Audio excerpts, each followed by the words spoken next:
I only watched it.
What one have we done? Usually human services is first. But I'm really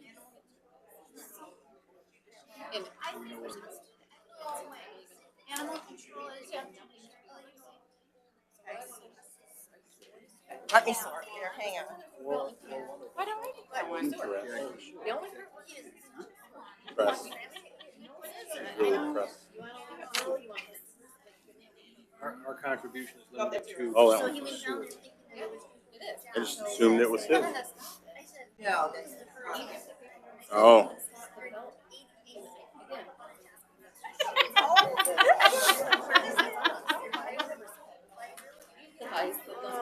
Mike, speak. he does have my. all right. And I'll do the public hearing, just hit the thing. Okay. We're going to open up with the public hearing for the proposed North Channel County Park DNR Trust Fund and Recreation Passport Grant applications. Is there anybody that is here to speak on behalf of the public hearing for the proposed North Channel County Park? I have to say this 3 times. Is there anybody here to speak on the proposed North Channel County Park? Last time, is there anybody here to speak on the proposed North Channel County Park? No one speaking on that. The public hearing is closed. At this time, I'd like to call the Board of Commissioners Environmental Public Works Committee meeting to order. Well, should we do the pledge first? Yep. Pledge allegiance to the flag of the United States of America and to the republic for which it stands, one nation, under God, indivisible, with liberty and justice for all. Okay. Do we have a roll call, please? Commissioner Smasco, Here? Commissioner Baldwin. Here. Commissioner Beeden, Present. Commissioner Bohm, Here. Commissioner Rushing, Here. Commissioner Vandenbosch, Here. Commissioner Torello. Here. Is there any citizens wishing to be heard in regards to the Environmental Public Works Committee? Oh, yeah. I'm sorry. Do I have a motion on the accepting the agenda as presented? I'll make a motion to accept the agenda as presented. Second. All right. Is there any citizens wishing to be heard this You evening? need to Oh, get a vote. Oh. I Okay. got a motion in a second. Oh, okay. All in favor? Any questions? All in favor? Aye. Any opposed? Motion carries. Okay, now I'm going to item 3. Any citizens wishing to be heard this evening in regards to the Environmental Public Works Committee? Seeing none, I'm going to go to item 4 for updates. Yes? If you could, Oh. speak into the mic. Oh, sorry. Can you turn the volume is the volume okay out there? It seems, and if you can bump the volume with everybody. Okay. You can't hear me? What's that? I'm not sure what item you want to speak on. This is for the Environmental Public Works Committee. Do you know what you would like to speak on? That'll be Ways and Means is Yeah, the that's 26 mile not- road corridor. Yes. Yes. Oh, you're welcome. All right. Item 4, is there any updates from the board? Seeing none. Item 5, conceptual initiatives. And if I can pass that to you, Carrie. Sure. Thank you. So at your prior meetings, the board has been discussing some proposed broadband initiatives, specifically in the west end of the county. So we know that there, based on the federal auction, there are 2 vendors that have already been awarded portions of that service area. So this evening, we do have representatives from Mercury Broadband that will be joining us to give a brief presentation so the board knows what they are doing in that service area, ask some questions, and that will help you formulate a plan on how you might want to proceed. So we do have Robert Dow on the line from Mercury Broadband. Hello, everybody. Hello, thank you. We will turn it over to you to do your presentation. Perfect. Can I start? All right. Nice to be here with Sorry, I couldn't be in person. I got a little delay. 3-hour drive for me. I was working in the market today and Kalamazoo market to market. A little busy, but made it back home and presentation. Mercury Broadband is RDOF funding county. Next slide, please. Basically, Broadband was founded in 2007 out west in the Kansas area with a wireless internet provider. Our company's idea is to provide internet to those who can't get it. So we're not looking to compete with anybody. We're not trying to push anybody who doesn't already have service. We're looking to get to those people that don't have internet. So we basically have a hybrid approach where we have a mix of wireless and fiber. We normally are able to get wireless to the market. And then we customers onto fiber areas that they're building and roll over to the fiber product. And obviously we offer high capacity fiber. We offer gig service to our customers, but we do have an XP platform. We can go higher. As I said before, currently headquartered in Kansas City, we're operating in Illinois, Indiana, Kansas, Missouri, and Ohio. We have RDOF funding in all those spots. Next slide, please. So we focus on community presence.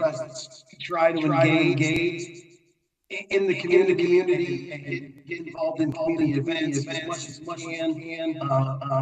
In the process of doing that, hire local. So in Kalamazoo, we are all in all the markets eventually be all, but just to keep up with our pace, I got to bring in some to help us keep our numbers up.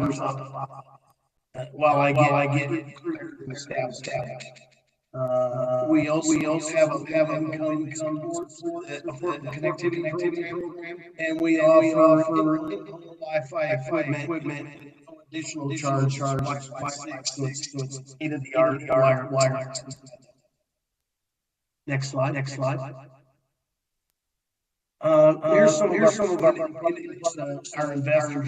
Northleaf on the wireless side actually state-of-the-art wireless connect Samsung and Galaxy supports our fiber to the home along with our mapping.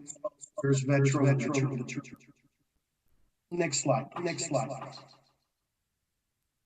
And then here's an overview of what our RDOF funding looks like in the St. Clair County area. Red is what we're for fixed wireless, and green is what we're for the high end RDOF. So we're targeting 1,800 homes just in this county area alone.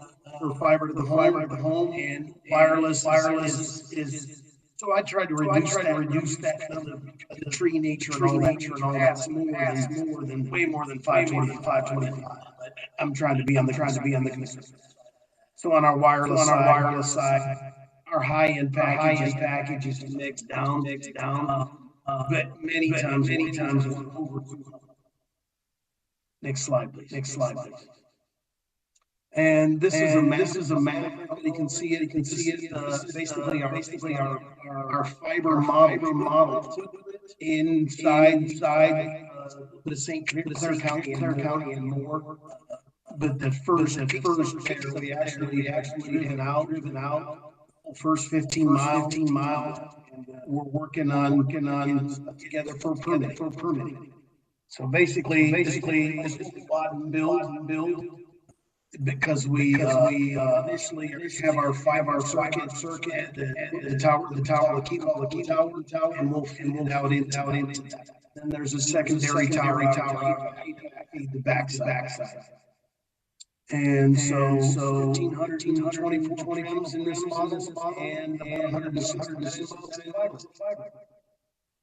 Next slide, please.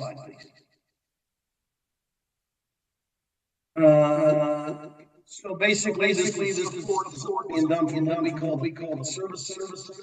The center is already up and running. We've got the general manager with hires in place, and we're planning to start somewhere around the and it's ongoing, it's being developed, and will also be supported by our adjacent centers, Ann Arbor, which is in Kalamazoo. Next slide. So question, that concludes my presentation.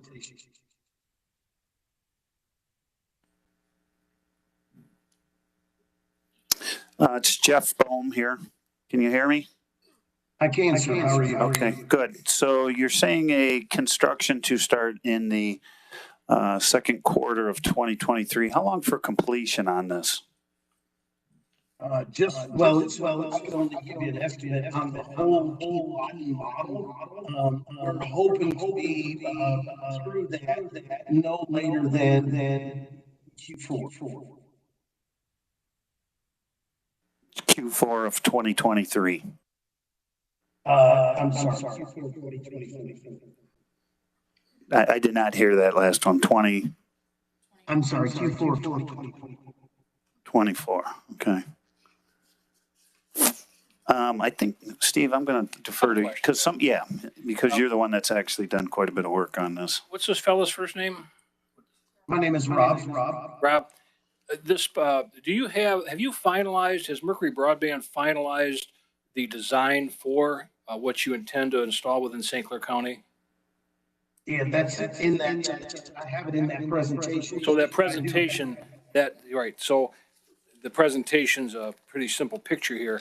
Is there any way to get specifics on what components you actually intend to install, whether it's fiber in the ground, whether it's going to be direct line, infrared, whatever? Is there something that puts some details on that picture you have in your presentation that's available? Yeah, so preparing to submit for bidding, we have finalized drawings for all of that. All of our product is in the. Does your company welcome county level involvement in the design or layout of what's going to be installed, or do you pretty much do that autonomously within your company? We do that autonomously. The county has limitations on the way certain things have to be built. We definitely will take that into consideration. You have a federal grant. You have a federal grant from RDOF. You're the grant recipient, and your contract is with the federal government. But our area is included within your grant area. Is that correct? That is correct. Okay. And you've already finalized the design for St. Clair County within your company. Is that also correct? That is correct. And if I wanted to get a look at that design besides a photograph in a 6-page presentation, is there some way I can look at that either on the internet or through contact with you to get details on the materials, the equipment, the design?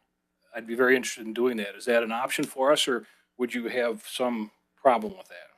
No, we have no problem. Okay. I got a design team that's working on getting items as we go, prepared to turn into permitting, and that's a final product that has everything labeled.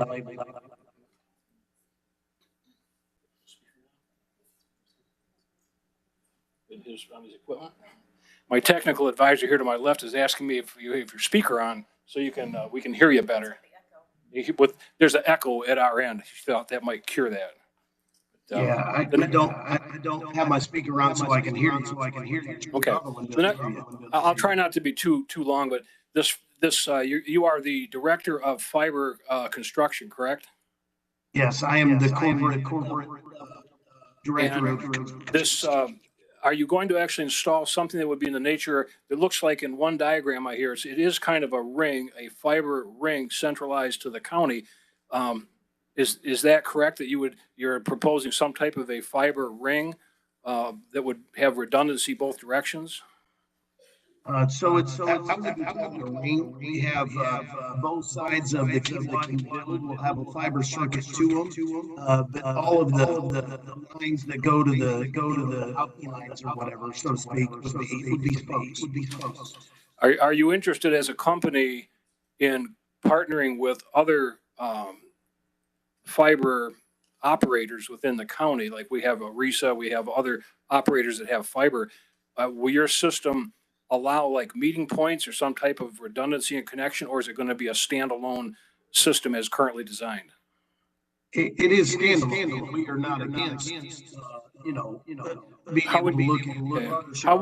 How would you suggest promoting that dialogue between stakeholders within the county, whether it's hospitals, municipalities, RISA, current providers? How would we engage your company to get some dialogue going? What's the best way to do that?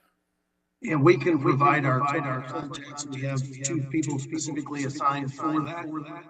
And that's definitely who we would support. Any state or school education systems that you want. I'm going to leave it at that because I would like to at some point have that dialogue. So I appreciate that.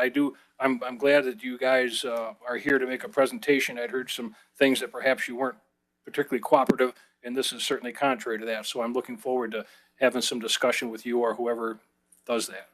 Thank you. Well, I feel bad because I do prefer to come and do this in person. I didn't get the notification. I'm good. Thank you, Jeff. Or thank you, Joy. I just got one question. If you could, Rob, clarification on the same thing that Jeff Bohm asked you. The second quarter of 2023 is in your presentation here, and it says it's the Flint Service Center. So when you start this in the second quarter, how much are you going to get done? Is any of this going to get done in 2023? In St. Clair County? Yeah, we're targeting 15 miles before the end of the first 15 miles before the end of Q3, and that's part of our ramp. So hopefully, I'll be full 7 crews market by the end of Q3, start of Q4. We'll be able to put a lot in. Just finish and no real reply, but once potentially Steve Smasco with you or the county with some specifics, if you could give the specifics of what potentially is going to get done and completed in 2023. I think he's going to provide us with contacts to have that dialogue, and if someone could do that, that'd be great.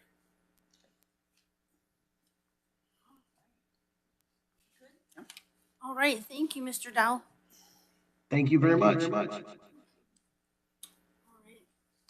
Moving along to item 6, old business. And seeing that there is none, we'll move to new business, item 7A, which is the 2022 Drain Commissioner's Annual Report. Make a motion to forward that to the full board. Second. Any questions? All in favor? Aye. Any opposed? Motion carries. 7B, St. Clair County Master Plan, authorization to distribute the draft plan. I'd make a motion, we send that to the full board. Baldwin? Support. Read-in. Any questions? Just comments, talking with Dave, and I've been involved with master plans. This is a 63-day minimum, I believe. The surrounding communities are going to be giving their input. So he dropped that off just for our review prior to 2 weeks from now. And then we'll be looking at this in 2 weeks. But I don't believe it'll be an adoption. This is just a draft plan that we're to look at. So it isn't going to be something that's going to be approved in 2 weeks. All right. All in favor? Aye. Any opposed? Motion carries. 7C, private hangar ground lease for Tailwind Holdings LLC. Make a motion to forward that to the full board. Support. Thank you. Any questions? Just a quick comment. I was out there the other day and, all of the leases, hangars, all that stuff, I think the airport's pretty well full if I'm not mistaken, so it's good. That's good. Thank you, John. All in favor? Aye. Any opposed? Motion carries. 7D, St. Clair County Spongy Moth Suppression Program. Update. Make a motion to forward that to the full board. What are you forwarding? I'm sorry? I'm not sure exactly what you're forwarding. She's gonna give an update. Just that, okay. Normally that's what we do, but we got her, here's, okay. Okay. Thanks, everyone, for allowing me to speak tonight. My name is Kirsten Lyons. I am the Naturalist Invasive Species Specialist for St. Clair County Parks. I joined the team in November 2022, and since then I've been focusing on our spongy moth program.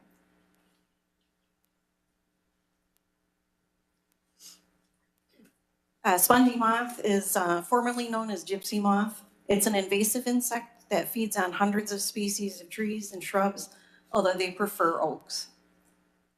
As a nation, we've been dealing with this one for over 150 years, so we've got lots of research and best practices. Typically, spongy moth populations build up to large numbers called outbreaks every 7 to 10 years, and outbreaks last 1 to 4 years. In St. Clair County, we were really lucky. Our last severe outbreak was 20 years ago, but that changed in 2021. Next slide. Spongy moth caterpillars hatch in late spring from eggs that were laid the previous summer. The young caterpillars climb up into the canopy and feed on the leaves for the next 2.5 months. As they feed, the caterpillars continue to grow, reaching up to 3 inches long, and each caterpillar is capable of eating a square yard of foliage. Later in the summer, the caterpillars pupate. They emerge as adult moths, lay eggs, and then die. So there's only one generation a year. And the caterpillar phase of the life cycle is the only phase that feeds or causes any damage. So as you can see, the leaf loss or defoliation can be pretty significant. Residents are also frequently disturbed by the large hairy caterpillars and the quantity of droppings or frass that they produce. These photos are from St. Clair County residents, and the aerial survey is from the DNR from July of 2021. That red area is what was defoliated that year in our county. In response, St. Clair County restarted the spongy moth program. The county produced a web-based caterpillar reporting and information system and implemented data collection, fieldwork, and educational outreach. Next slide, please. The groups of eggs that the moths lay are called egg masses. The masses are laid on tree trunks and other outdoor objects and can contain 100 to 1,000 eggs each. The masses persist for about 8 to 9 months through the winter, and they hatch in late spring as caterpillars. We perform egg mass surveys in the fall based on the residents' caterpillar reports that came in through the summer. The data collected during the egg mass surveys are used to help determine the severity of the outbreak to come in the spring. If it appears that defoliation and nuisance impacts will continue, an aerial spray program may be conducted to suppress the caterpillar population and lessen negative impacts. Ground sprays, hiding herb, barrier bans, and egg mass scraping are some of the other control options residents are encouraged to pursue. We know spongy moth is here to stay. Our best approach is to combine multiple methods of control during outbreaks with awareness and education. An aerial suppression program is where a highly qualified contractor will spray a biological product from an airplane or a helicopter. The only product for this in Michigan is BT. It's been used for decades. BT is known to be safe and effective with few or no impacts to other organisms. The aircraft sprays a really fine mist of the BT over the tree canopy. This is done in late spring or early summer. The young caterpillars have to feed on that foliage that's been treated for it to have any effect. It's not a contact insecticide, and it doesn't hurt trees or pets or people. Next slide, please. In 2022, we were really fortunate that St. Clair County implemented and funded the 22 aerial suppression program. It resulted in a great community effort, and it helped relieve stress and defoliation impacts for hundreds of residents and thousands of forested acres. This past summer, resident caterpillar reports came from all over the county again, but there were about half as many reports as we had in 2021. And the recently completed egg mass surveys also indicate a declining spongy moth population. And this is consistent with what program managers in other counties and the DNR forest health specialists are seeing across the state. Next slide. This year's egg mass surveys revealed that we have just a few small areas that could benefit from aerial suppression in 2023. These areas are scattered across 4 townships in the east central portion of the county. Without the aerial spray, these residents may have noticeable defoliation and nuisance caterpillar impacts this summer. So if you look at the data from the past 2 years, you can see big numbers in 2021, 2022, smaller numbers more recently. So it looks like we're going to have some relief for spongy moth after this year for a while. Well, where did all the caterpillars go? So the aerial spray in 2022 helped a lot. It not only prevented a lot of defoliation and those nuisance impacts, but it also prevented them from reaching the egg-laying stage. So they can't make more. Natural predators and pathogens are also starting to work in our favor, and the natural enemy numbers do tend to lag behind those big spongy moth population explosions. So, and that helps explain why this is a cyclical pest. Next slide. Thanks. So there is some work to do if we want to move forward on an aerial suppression program in 2023. But all the templates that were created last year provide a strong foundation for that. And now that spongy moth is starting to settle down, it would be a good time to start thinking about what the county's next invasive species priorities are. I know Commissioner Bohm and other stakeholders are interested in taking a look at Phragmites management. And that's a really good example of an invasive plant that really needs to, it has huge impacts and it's widespread, and it really it requires collaborative efforts to manage successfully. So that would be a good one to look at. There's a few state watch list species that are getting close or are already here. And while I was out all around the county for the last couple of years and doing these egg mass surveys, I made some observations and fielded a lot of questions about other invasive species. So there's no shortage of things we could work on.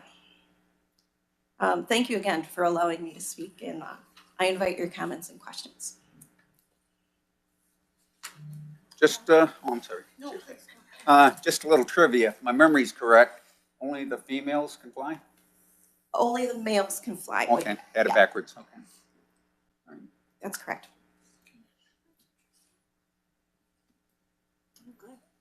When would that come before the board for consideration? Contract?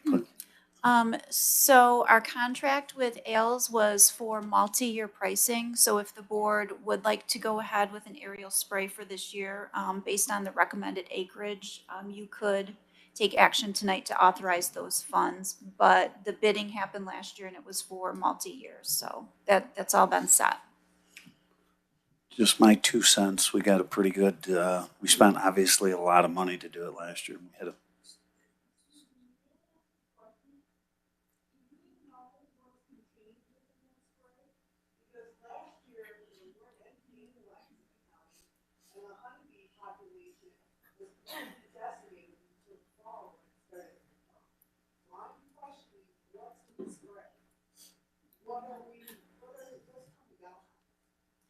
So what's in the aerial spray is called Bacillus thuringiensis. It's a variant called Kurostaki. It is a very similar product to what's used in some of the aerial mosquito spray programs. But it's not quite the same. So it doesn't work, unfortunately, it doesn't work on mosquitoes, it doesn't work on honeybees, and it doesn't work on dandelions. So it really only treats caterpillars.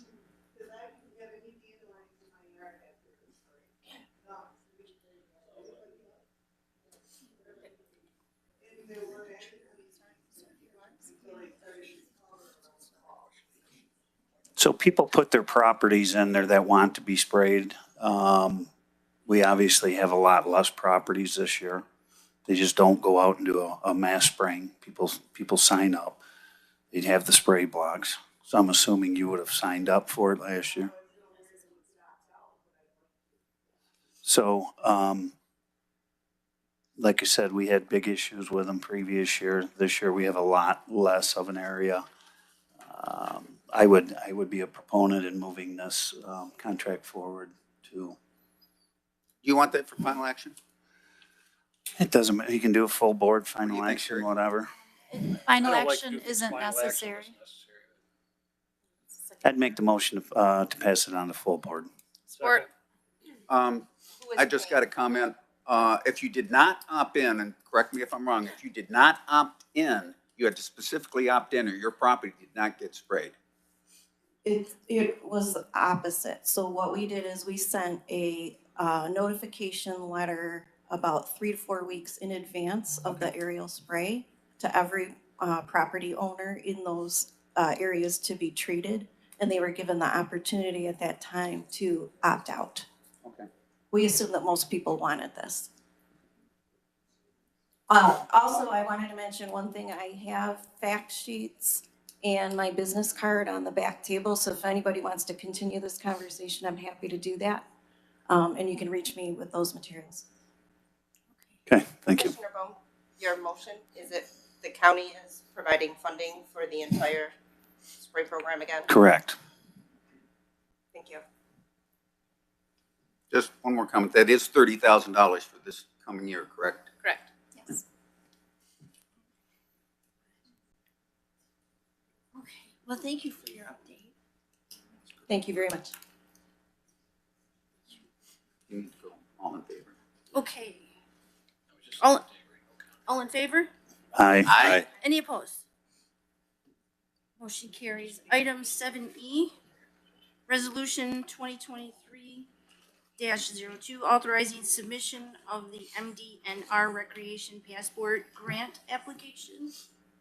I make a motion to move it to full board. Support.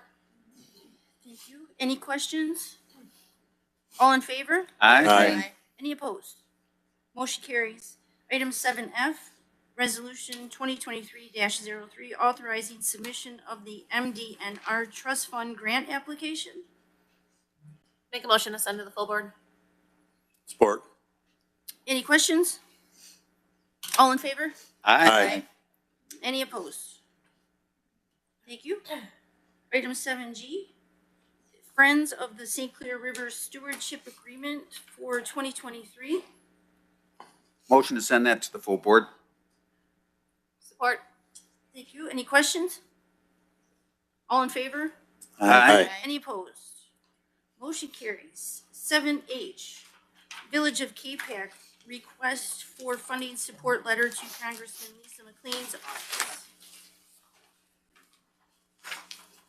Make a motion, send to the full board. I had a comment on that, Jeff, if I could. Well, Um, I'll second it. Okay. Any discussion? The village manager had contacted me, and I asked him to, he was looking for some, a letter of support from myself as the commissioner in his district to Lisa McLean's office for some money to rectify a kind of a botched up street scape thing that happened in Capac. It was $4 million plus. And so I asked him to send me some language that he wanted in form of a letter. He did that, and I sent it up to administration. But I think it's more appropriate for the board chair for administration to sign that than for me to sign it. I would think if the full board was comfortable supporting the city, the village of Capac in seeking federal money, that would be better than just one commissioner. So I would ask that amend the motion to have our board chair or our county administrator sign that letter of support rather than myself. Is there a second? Yeah, however, we gotta get it done. Sure. Good deal? Okay, thank you. Okay, thank you. All in favor? Aye. Aye. Any opposed? Motion carries. Item 8 is the Smith Creek landfill activities report. Make a motion to receive and file. Second. Any questions? All in favor? Aye. Any opposed? Motion carries. Item 9, other environmental public works matters. Do we have any? Seeing none. Information only. 10A, which is the monthly PARC financial documents. Motion. Support. Any questions? All in favor? Aye. Any opposed? Motion carries. Item 11, receive and file packets. Make a motion to receive and file. Second. Any questions? All in favor? Aye. Any opposed? Motion carries. Thank you. Adjournment? So moved. Support. Meeting adjourned. Me? What order are you going? Going back to yellow? Yeah, we're yellow. So at this time, I'd like to call to order the meeting for the Human Services Committee. If I could have the clerk take the roll, please. Commissioner Smasco, Here. Commissioner Baldwin, Here. Commissioner Bohm, Here. Commissioner Torello, Here. Commissioner Rushing, Here. Commissioner Vanden Bosch, Here. Commissioner Beeden. Present. Item 2, are there any additions, deletions, or changes to the agenda? Hearing none, I'll ask for a motion to accept the agenda as presented. So moved. Support. All in favor? Aye. Any opposed? Motion carries. Item 3, citizens wishing to be heard. We have 2 this evening. The first one is Kevin Linky, topic Bohm.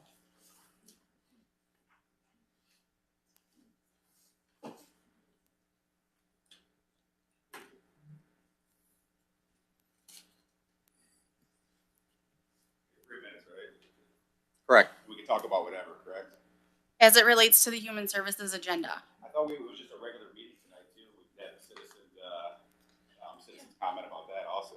So there's 4 committees meetings this evening, Right, and each one has citizens wishing to be heard. right. And is any one of these a regular board meeting tonight or no? No, that's the second meeting of the month.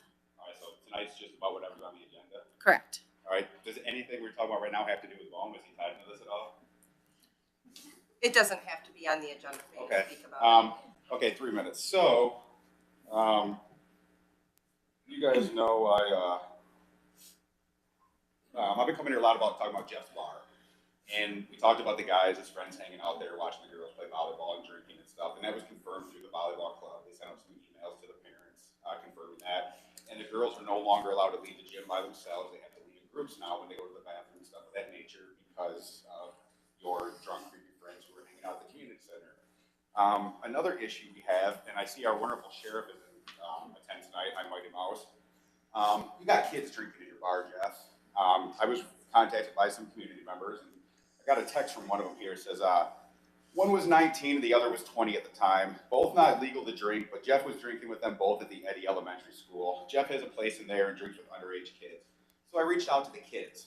I have some text messages from them. I'd like to read one. Oh yeah, the old Eddy Elementary. That's what I meant, sorry. It's not open to the public? And the kid says no, sadly. And I said, dang it, okay. And then I said, so can I make a reservation or is it a private thing? And he responded with, well, it's not like a bar really. He just put stuff in it for him and his buddies on game day, and he let me and my friends use it because my dad asked him to. So you know you have kids drinking it. So you should do something about that. And our sheriff, you should do something about that. You know, a county commissioner is drinking underage at a community center, and you and Chief Raker are letting it happen. You're also not addressing the drinking and driving in the community every freaking day. And instead of letting him have it, instead of escorting him home when it happens, why don't you pull him over and charge him with it? You know, you're the county attorney. Why don't you rein him in? Because it's getting pretty embarrassing. There's a lot of stuff on the news. Corey Norman gets sentenced tomorrow, and if y'all don't know who Corey is, he is the pedophile that was caught taking pictures of women in Jeff's tanning booth that Jeff won't talk about. He gets sentenced tomorrow for 12 of 13 counts of doing that. You still haven't said shit. You know, you should address it. It happened at your place of business. You're a county commissioner. Talk about it. Address the public. Your office just got dinged with the child of your partner punching someone in the face. Why don't you say something about that? You know, you guys come here and you just bury your heads in the sand and you hope this stuff just blows over. And it's an embarrassment to the county, to the city, to all of us that you guys are so afraid to stand up and just address situations as they arise. It's unbelievable, to be quite honest. And people are pissed. You know, so here's the thing, Jeff. Stop letting your buddies hang out. Stop drinking with kids, and stop letting pedophiles take pictures of women in your gyms. It's crazy. And Wrap leave it the up, community please. center alone. It's enough. It's a community center. It's not your party spot. Bad things are happening there, and they need to end. It's time to grow up.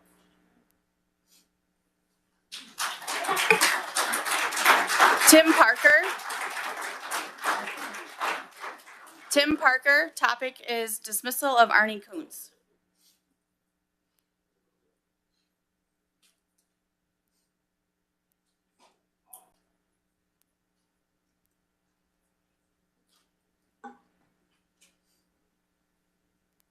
Good evening, and I know I gave a talk, I invited all the commissioners to Turning Point USA talk on separation of church and state from a Christian constitutional perspective. No one showed up, no one asked for a hard copy, no one asked for a cite of the recording.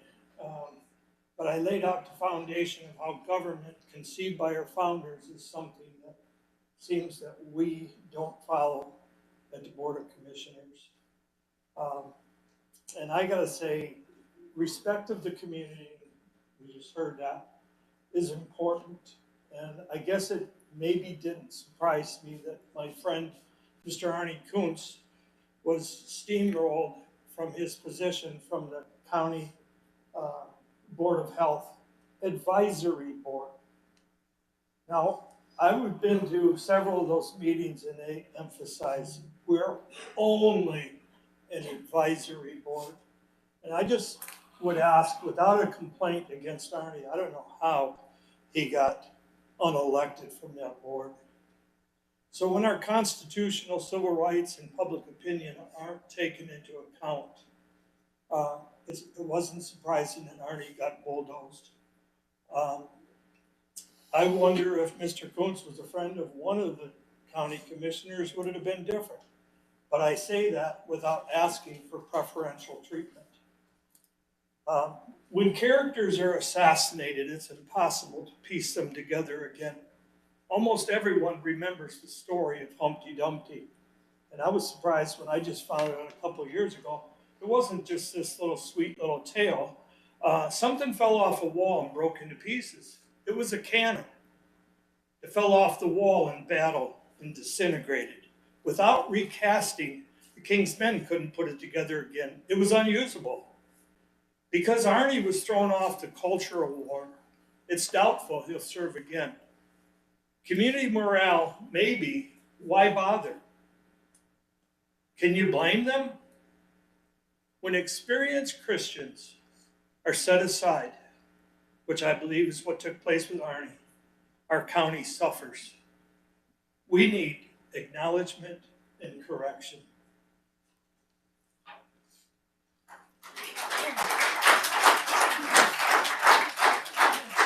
Item 4, any updates from commissioners? Seeing none. Item 5, are there any conceptual initiatives this evening? Any old business to be brought before the board? Moving on to new business, 7A, Advisory Board of Health Bylaw revisions. Make a motion to forward that to full board. Support. Thank you. All in favor? Hold on. Discussion? So there's some stuff that Commissioner Samasco had, I guess, had been working on. You reached out with Liz. If I could, Jeff, there was quite a bit of interest in the issue of the bylaws when I came on the board. There's some things happened. I suppose it relates to what happened to Mr. Kuntz as well in December. But coming on, I was getting some emails and some contacts about questions about these revisions. And there was some further question about what our county attorney had done to assist that board in developing and so forth. I understand they've worked on them for a couple of years. So I looked them over, as the bylaws. And really, all the revisions did was remove some language, but there's enough general language that, in my opinion, there's sufficient authority to do everything they've done in the past anyway. It kind of cleaned them up. So I didn't have any problem at all with the bylaw revisions. But the only thing I did want to add was to add something in the bylaws themselves, because the bylaws direct the tenor of the assembly and direct the assembly in how they're supposed to operate. And I wanted some language in there about medical autonomy and self-determination.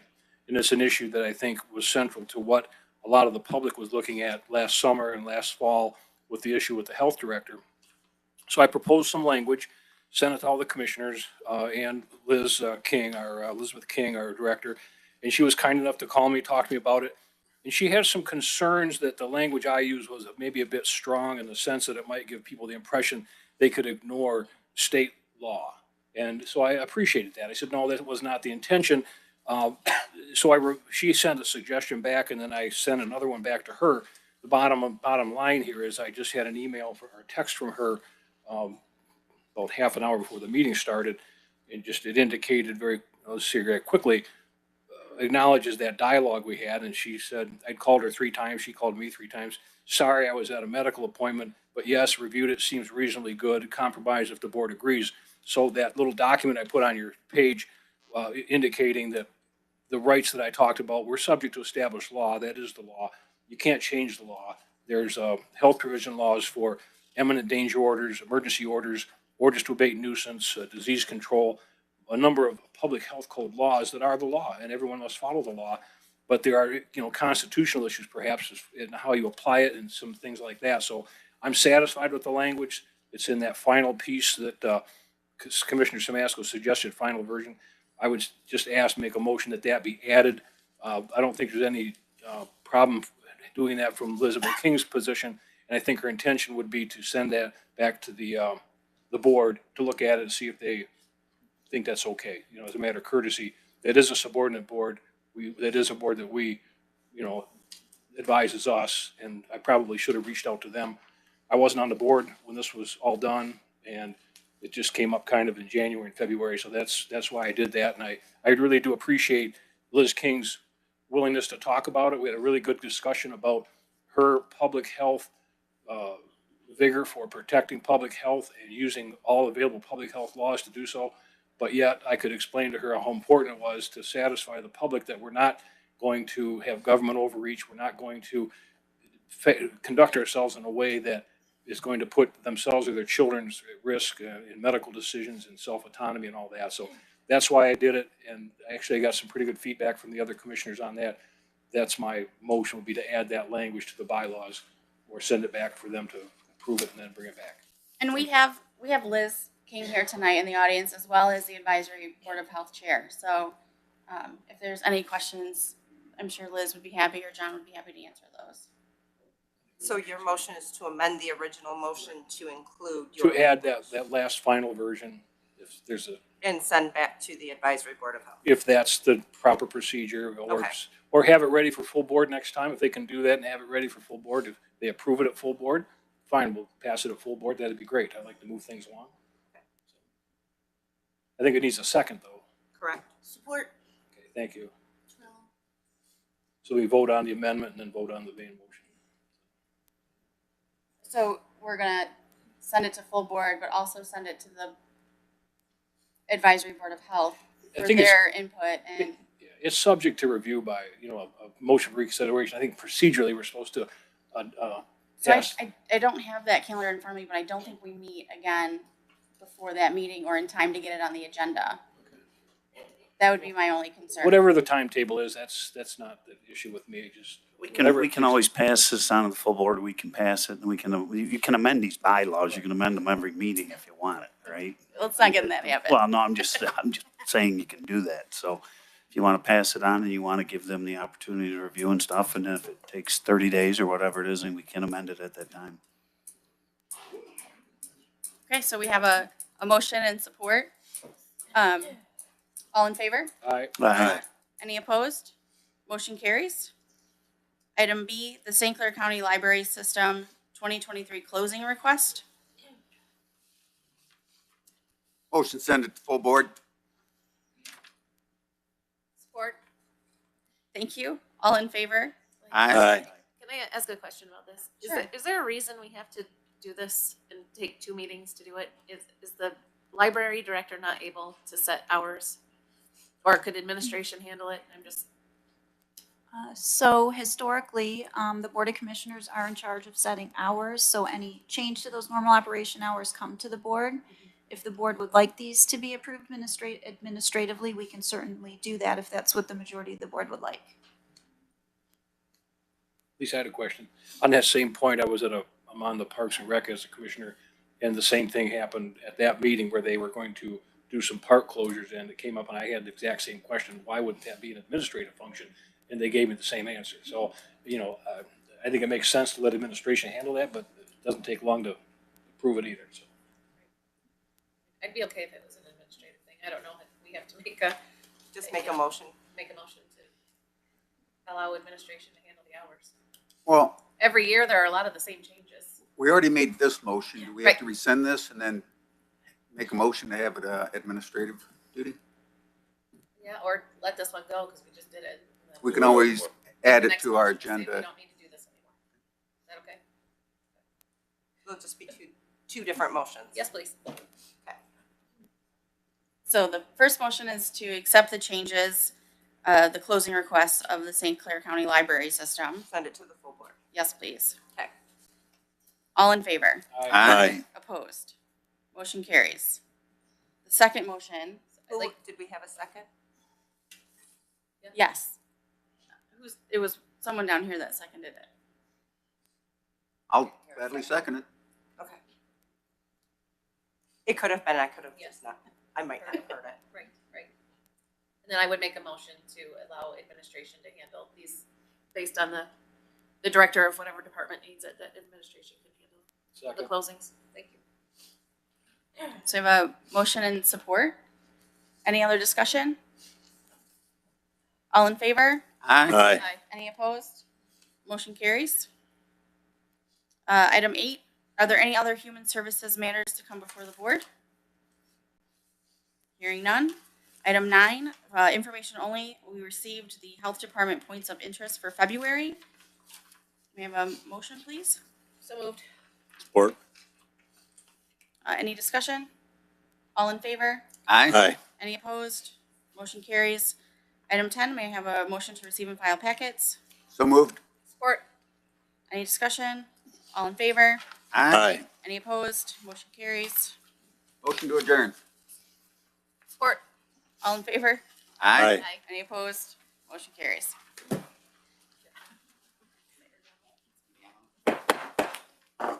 Calling the Judiciary Public Safety Committee to order. Roll call, please. Commissioner Samasco, Here. Commissioner Baldwin, Here. Commissioner Beeden, Present? Commissioner Bohm, Here. Commissioner Torello, Here. Commissioner Rushing, Here. Commissioner Vandenbosch. Here. Any additions, deletions, or changes to the agenda? Motion to accept the agenda as presented. Support? Beeden? Any questions? All in favor? Aye. Opposed? Carried.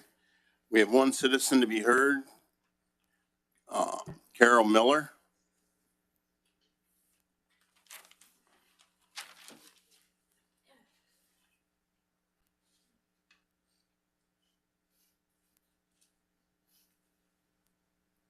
Good evening, everybody. Many of you remember me, some of you don't. You're new commissioner since I spoke last. My name is Carol, obviously, and I oversaw the volunteer group that used to work with the sheriff department when they were over the animal control. My first time speaking to the Board of Commissioners was November 17th of 2016. Mr. Graytop, commissioner back then, took and mentioned to us, there was quite a big group of us here to first had concerns about the animal control and the way it was running. Mr. Graytop said he heard us. He talked to all the meeting, the commissioners that were there and the two that weren't at that meeting, and that they were going to continue to move forward with everything that we were asking for. On December 7th, 2017, I spoke after we had to empty the shelter.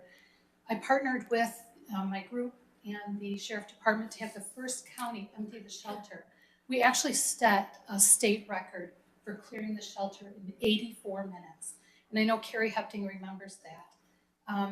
It was all good homes. We had people fighting over animals and which ones they could get. We even had veterinarians bringing their abandoned cats to get those moved out to homes. We did parades. We had kids involved.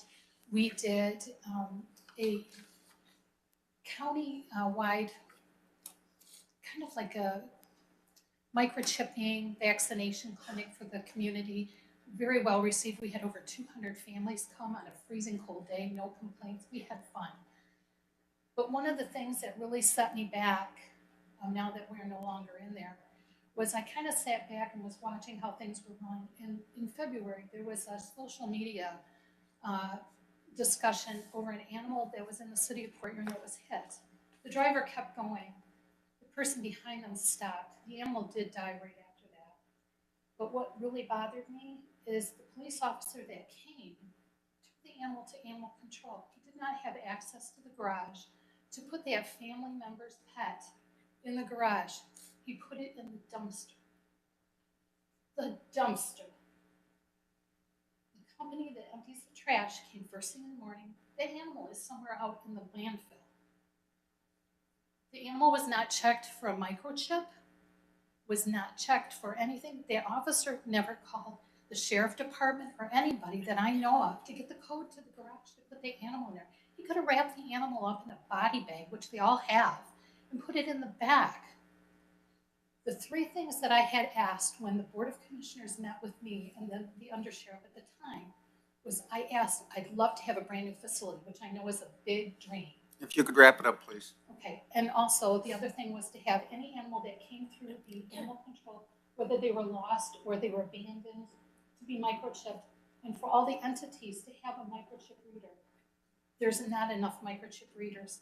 Carrie, I've also asked that since you're the director of the animal control, to please take and have all the new police officers in the county, please be educated on what to do when Please they wrap have it an up. animal that is deceased. Thank you, everybody. No more citizens to be heard. Moving on to updates. No conceptual initiatives.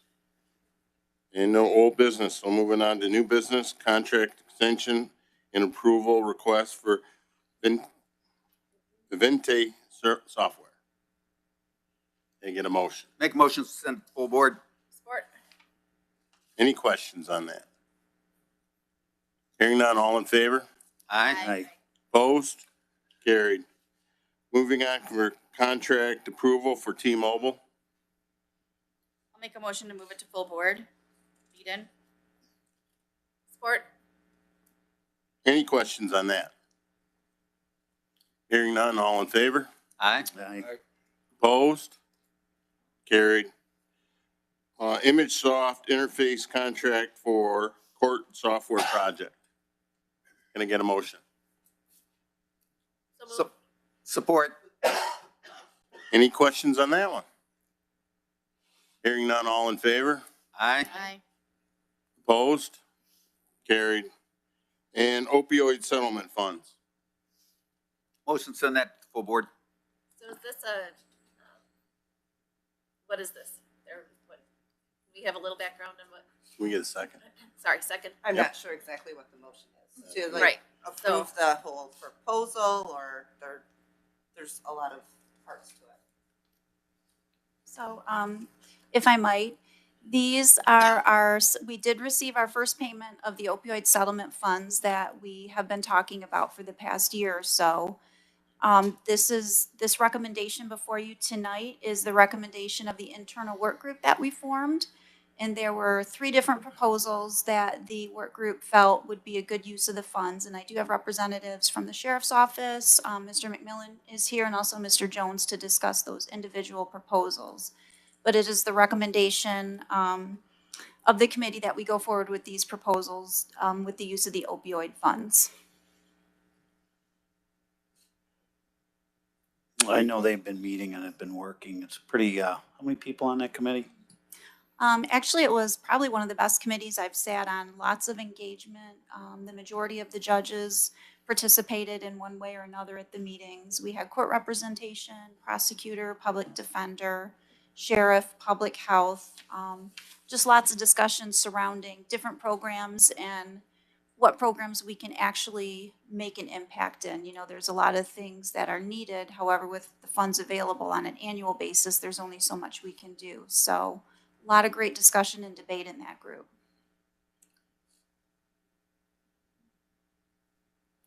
Any other questions?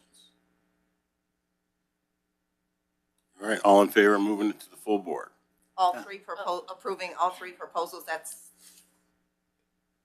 you made the motion, correct? Yes, yeah, fine. I read them. She had a real good report, and then she had the committee, and yes, I definitely support it. All in favor? Aye. Aye. Opposed? Carried. Any other judiciary or public safety matters? Moving on to receive and file packets. Motion to receive and file. Support. All in favor? Aye. Opposed? And adjournment. Motion to adjourn. Support. All in favor? Aye. Opposed? Carried.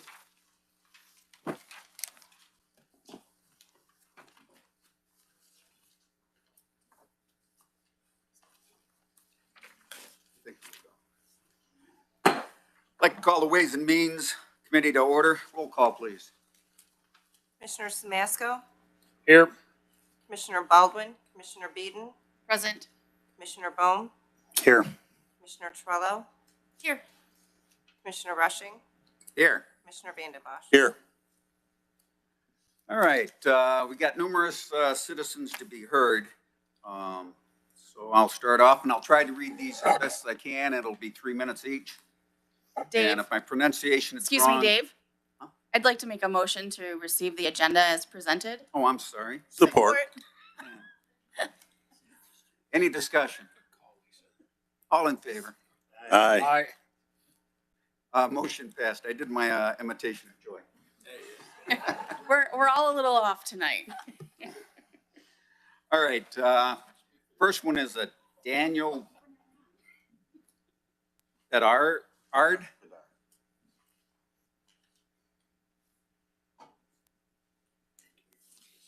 Good evening. So my comments, I thought I was gonna be commenting some about the expansion on 26 now, but I want to clarify before I say anything. Is it, you're just taking comments on the water and sewage infrastructure? That's it, right? Okay. All right. Well, Correct. no, I You- don't have any knowledge of the water and sewage, but you know, the expansion as a whole, and we're not talking about that. Normally, you can talk about any part of this aspect that you want. Oh, okay. All right. Well, anyways, I've been out here since '92 and in St. Clair County, and I guess the expansion bringing we just like our small town feel and the traffic, and you know we have enough accidents on 26, so I'm just kind of protective of you know what we have, and I love living in this area, and so I oppose the expansion, but I do have one general question because I'm kind of ignorant to how all this works. But when you guys say you're forwarding it to the full committee, can someone explain? Because I'm not. What does that mean? The term. Well, we normally don't respond to comments, Oh. but this work in progress, there's a very, very lot of moving parts, and we could talk for the next 2 hours on all the different moving parts. I'm just saying when you guys forward it, like when a couple of the motions, like we're going to forward it to the full committee. What does that term? What that'll mean is when the full board meets in 2 weeks, and Jeff Bohm's our chair, is that everything we do, the work is done on the committee night, whatever committee you're in. And we get our agendas, and whatever comes in there, we go through that, and pretty much we trust all the commissioners to do their homework, who the chairs are for that particular. If we have questions, we'll either forward to Gary Fletcher, Terry Hepting, and we'll get all our questions pretty much answered, try to do it prior to the committee meeting, but then we also discuss it, and you'll hear me talk many times that the public needs to know. So I bring stuff up, even though we know what's going on, the public doesn't. So I try to bring things up myself, but that's how it happens. Then once it goes to the full board, there's not a whole lot of discussion. unless something has happened in the meantime, and then it goes for a vote for whatever that motion happens to be. Well, thanks for the explanation. Thanks for your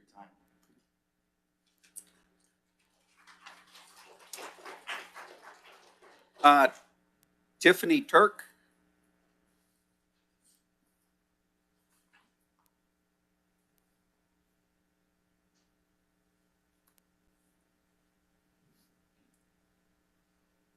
It was mentioned in the last Board of Commissioners meeting that public input should be obtained before making the decision of whether or not to proceed with the expansion on Marine City Highway.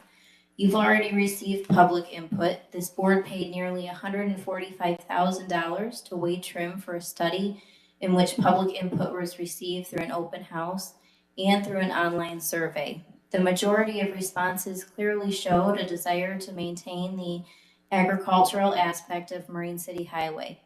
In fact, the Wade Trim study even recommended removing areas of industrial from the future land use maps and changing them to agricultural. As I mentioned in the last meeting, the Ira Township Board recently approved a rezoning of 60 acres despite public opposition.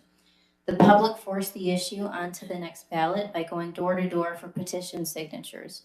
You'll receive far greater opposition from China, Casco, and Cotterville residents. If residents force each rezoning attempt onto the ballot, then what was the point of investing these funds if there's no land to develop? There's a business owner on Marine City Highway known as ML Chartier. The owner, Todd Chartier, has been buying large parcels on the corridor for a couple of years now, such as the airport. I find it odd that Mr. Chartier had a large BOMS campaign sign in front of his business during the last election, especially since this is an even BOMS district. He also happens to be a sponsor of the EDA, which BOM is the vice president of. I don't think this push to develop the corridor is industry driven. I think Chairman Bohm is creating a sense false of panic to this board to financially benefit his own agenda and sponsors of the EDA.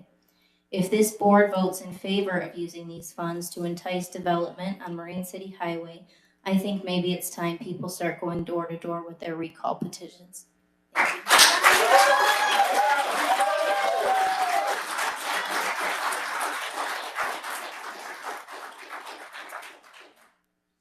Elizabeth Pearl, please.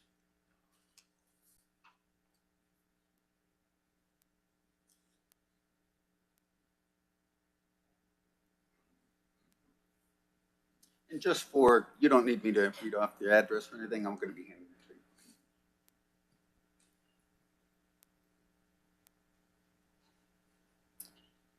Good evening. The reality is that there are more paths to money than there are to peace of mind. I completely support progress. We need jobs for our young and infrastructure services for families, elderly, schools, and businesses.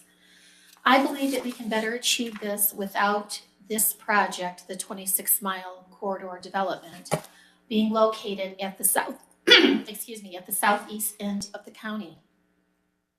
The Wade Trim study does not recommend expansion of 26-mile road beyond Meldrum Road. And not liking these findings doesn't mean that they should be ignored or portrayed as simply a bad study. I encourage the Commission to utilize ARPA funds more equitably and create a broader vision for all of St. Clair County. My hope is that you consider a more comprehensive commercial, industrial, and educational corridor that utilizes federal and state-funded roadways like I-94 and I-69.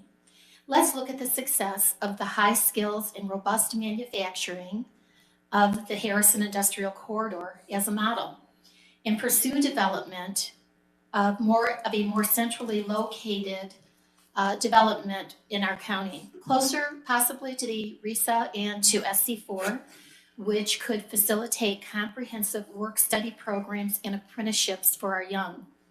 Let's develop a comprehensive green space plan to ensure that commercial industrial developments in these areas, which are not currently zoned as such, to include landscape requirements that buffer noise and provide habitats through use of berms, trees, and ponds to protect the aesthetics of our community. Small town living, tourism, and country life is a valuable commodity that is being overlooked. And there is tax revenue in upscale housing. How can we appeal to the higher wage earners in the growing health centers at 26 Mile Road and I-94? We can by duplicating communities that we see rising up, like Pheasant Ridge near Lapeer. We could offer scenic senior living communities with close access to entertainment and leisure offered by our waterfronts, plus access to the nearby health services being built. Good schools and quality, affordable starter homes and median income homes will also attract young and growing families, especially if we build with parks and ponds and preserve air and space. New Baltimore and Chesterfield offer these very things.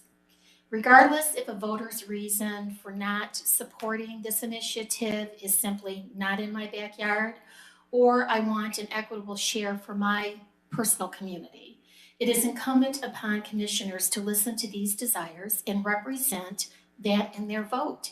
We need the right fix, not just a quick fix. We don't have to give up a valued way of life if we go after a bigger vision with palatable goals for taxpayers. Please wrap it up, please. Okay? Do that and we will get behind you. Thank you so much.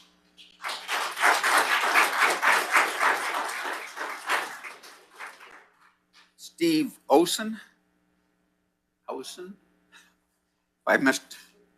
I apologize if I'm mispronouncing.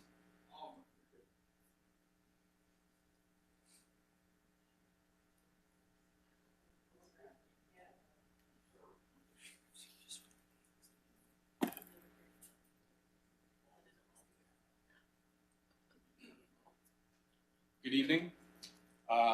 This is the first time that I've actually spoken. I won't need all 3 minutes, fortunately.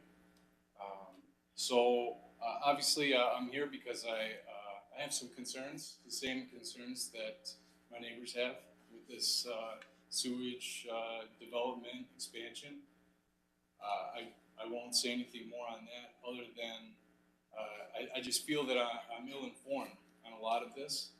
That there's a lot of development, there's a lot of steps that are taking place, and there's no clear way to find this information, or if we can go backwards if it's the wrong step, the wrong decision.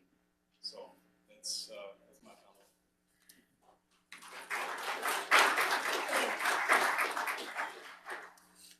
Helen Hermes.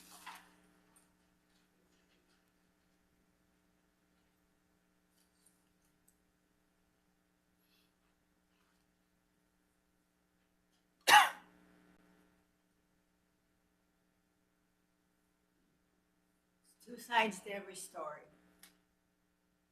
The expansion of the 26-mile corridor will benefit a few and will destroy the tranquility of our county.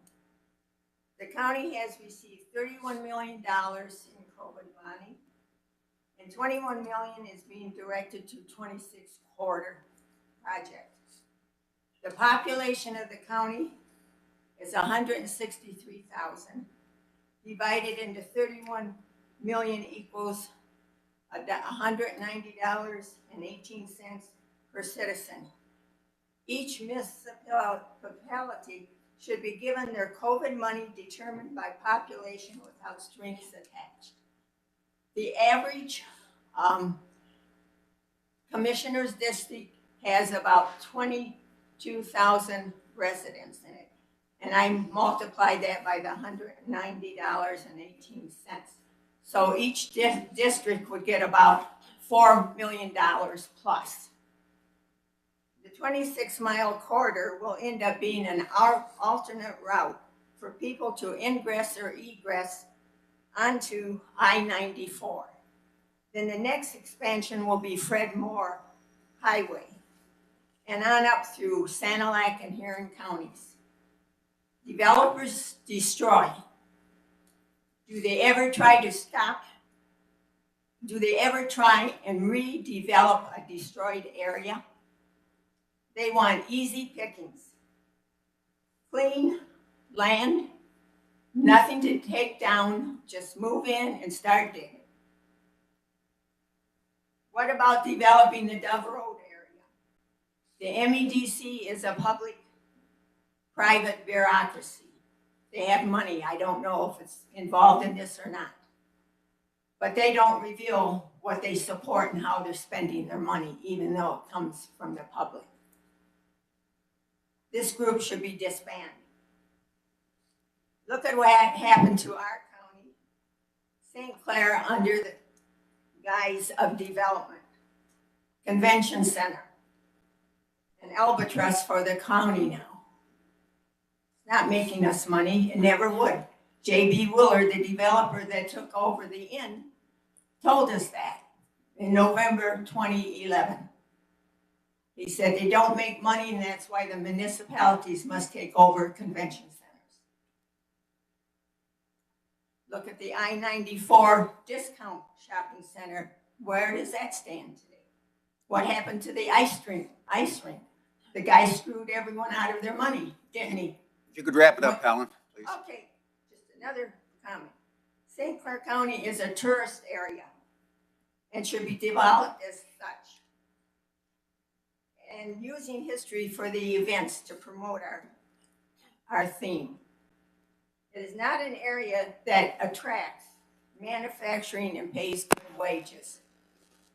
Economic Development Association. Helen, if you could wrap it up.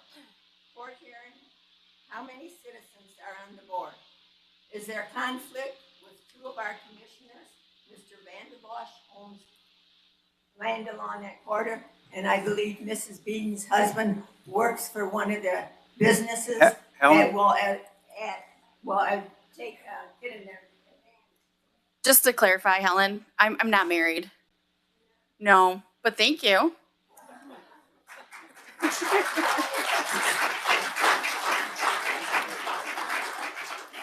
He is in the back of the room. We could perform a ceremony, or perhaps.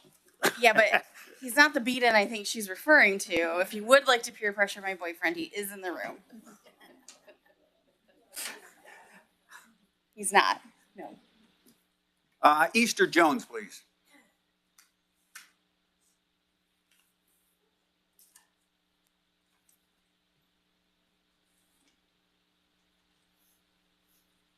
Good evening. I feel it is important for those who are in roles of public service to hear the constituents regarding issues that are important to us. I understand that it has probably been a long time since you've had such the amount of public engagement and scrutiny that you've had seen recently, and the fault is all ours as a collective. We have lost sight that, in fact, our civic duties go far beyond casting a vote and the set of responsibilities holding as individuals who belong to the community. And we use our duties to address issues and public concern to promote the quality of our community. I hope that you will all listen to every constituent. It is time that we all work together and have a voice at this table, and these decisions belong to all of us. We were together last meeting. There is a chance that the 26 mile could be dead. You said that there is a chance that the 26 mile could be dead in the water. In addition, funds have been unevenly distributed for phase 1 of this project alone. There's already rumor for more funds to be used for phase 2. So what is the truth here? Are hundreds of thousands of dollars being wasted on studies on a project that will likely never come to fruition? Or is the project that will be strongly opposed to the community pushed under cover of secrecy from the public? These ARPA funds are dirty money.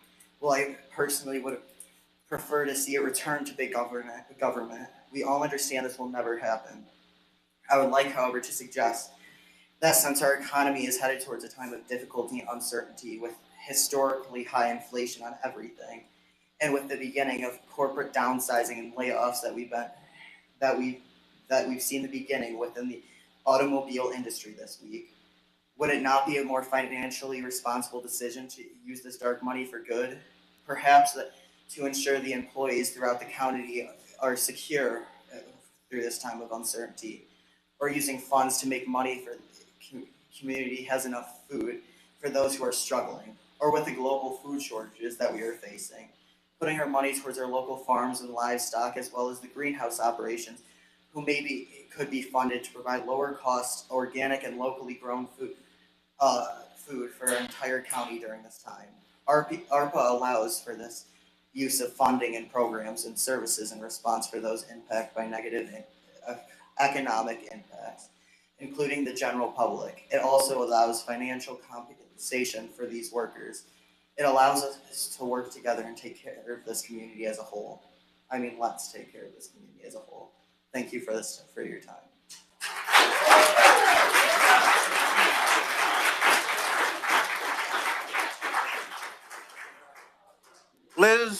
Liz Somerville, please.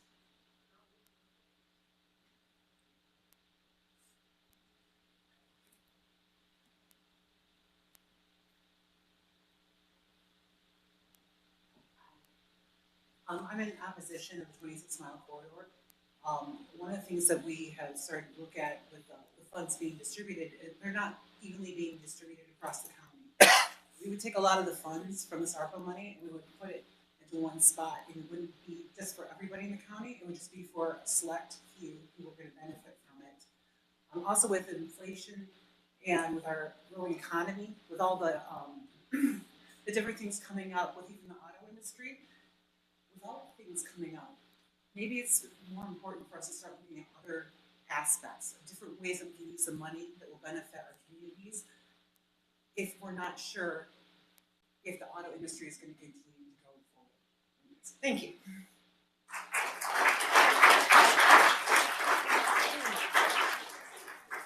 Liz Masters.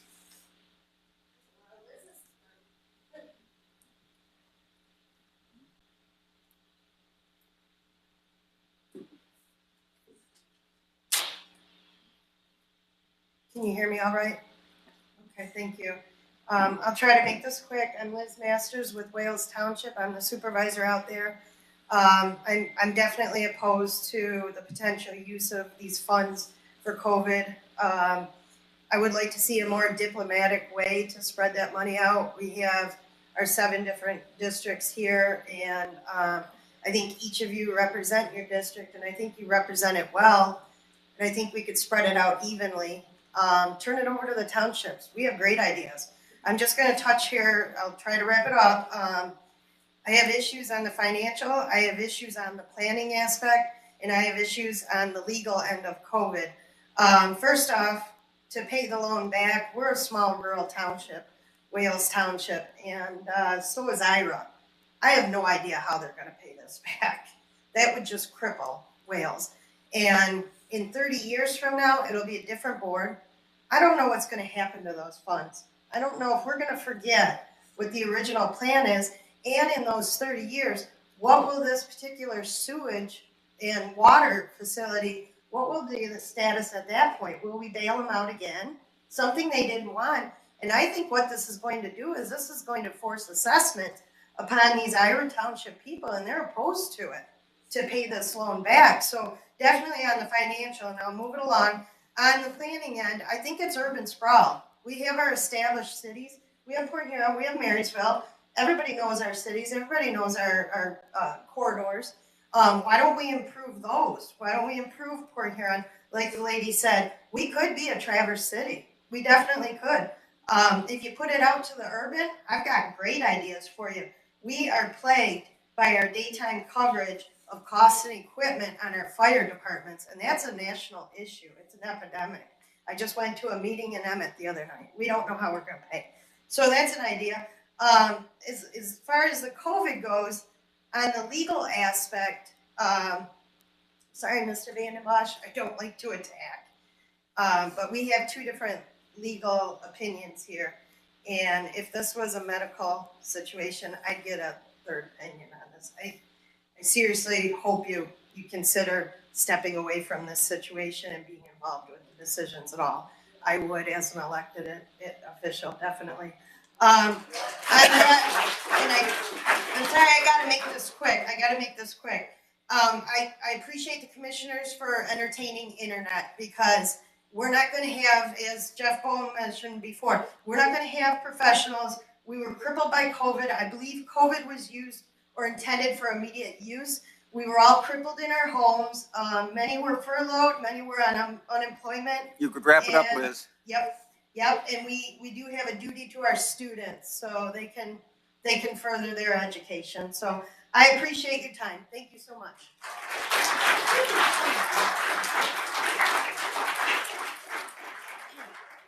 I know I'm going to get this name wrong. Robert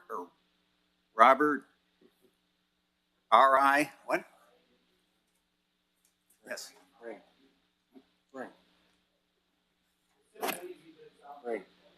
Ring, okay. My left ear is not working today. I know my writing's not that good and stuff, but I just came here because I'm just trying to keep up on what everything's going on. I've been down here for 15 years. I own a business down in the county and stuff. And, I love the area. I want the area to stay pretty much the way it is. I know things do need to be developed, all about infrastructure. You do have to keep up on your roads and your sewers and stuff like that. But I would really like to make, try to keep. I think we should concentrate more on the water because the blue water is the best part about this area. And I'd rather see a lot of money going to developing and more into a tourist area than an industrial area because I like the peace and quiet out here. It's why I came out here. There's some great people out here and stuff. And I just want to keep it that way and stuff. And that's basically, I'm just trying to keep informed with what's going on in my community. I've always been in developing my community. So I don't really, that's really all I have. Thank you.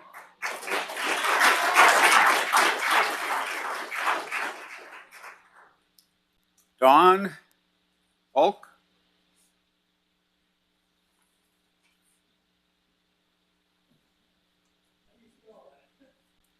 I'm not sure. Fulk?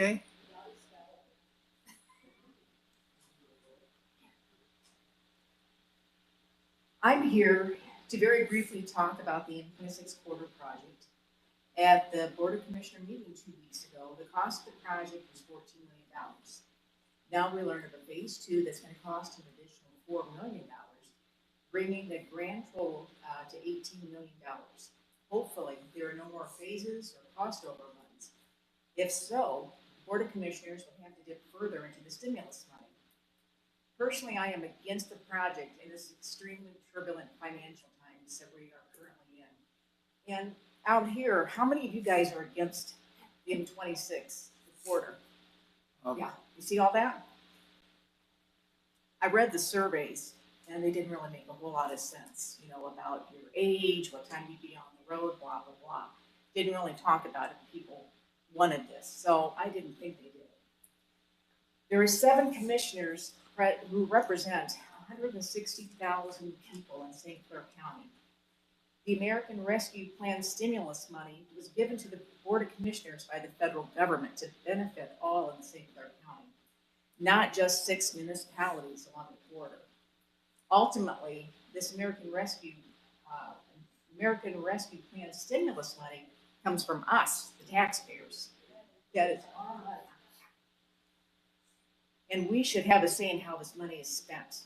I'm requesting that the stimulus be equally divided amongst the 7 commissioners to be used for needed improvements in their communities. I'm very sure that every township supervisor and mayor has a wish list ready to go. Please consider the needs of all the citizens in the county, not just the 6 municipalities across or along the M26 corridor. Thank you.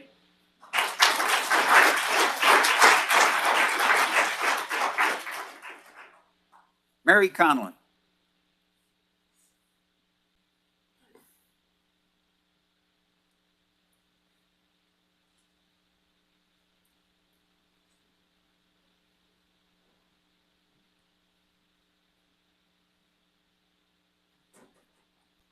I have a letter that was sent out April 14, 2022 regarding Birchville Township Water Main Extension Project application for community project funding. Dear Congresswoman McLean, on behalf of St. Clair County Board of Commissioners, I'm writing to express a strong support for Birchville Township application for community project funding for the purpose of financing 3.24 mile water main extension to an existing system. As St. Clair County works with its municipalities and private sector partners systems to strengthen the county's economic recovery in the post-pandemic world, it is more important than ever that we invest in our critical infrastructure to ensure we support the health, the safety, and the life in St. Clair County, and the quality of life in St. Clair County. The proposed water main extension is consistent with the goals and objectives of St. Clair County Master Plan and will serve approximately 110 future parcels of land, and a population of nearly 300 people. The extension of the existing water distribution system to serve the properties to the north and west of the existing distribution system, is critical need for the township. At present, there are over 90 homes that have to haul water and are using unsafe surface water. This project is needed to provide safe potable water supply for residential properties where existing wells have gone dry, are producing low flow rates, or are further inhibited by methane gas confined within the aquifer. Our community is grateful for the opportunity to pursue community project funding for critical infrastructure projects in St. Clair County. On behalf of the St. Clair County Board of Commissioners, I urge your support for this priority project. Sincerely, Jeff L. Baum, Chairperson, St. Clair County Commissioner. So once again, McLean has done nothing for St. Clair County. Oh, but she will vote to send money to Ukraine. How about instead of Birchville Township applying for a no guarantee grant, each Board of Commissioner fights for their own district. Critical infrastructure first instead of some pet project that EDI and Jeff Baum would like to support.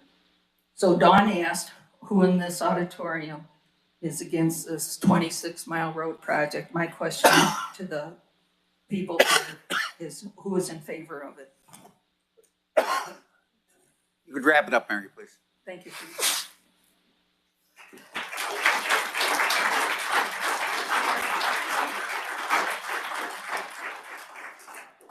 Linda Swihoffer.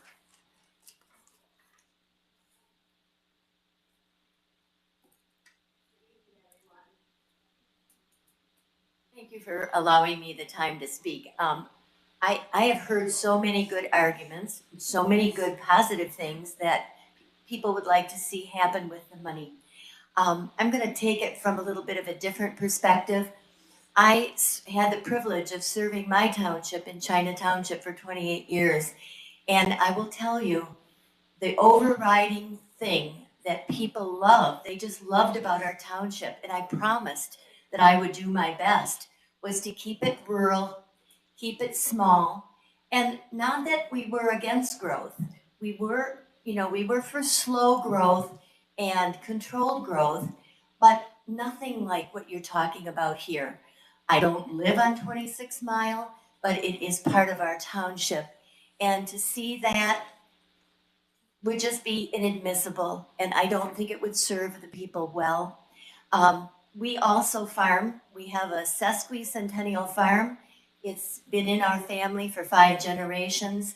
One thing I can say about agricultural land, farming land, we don't put great burdens upon our municipality. We don't need police. We don't need fire. We don't need all of that.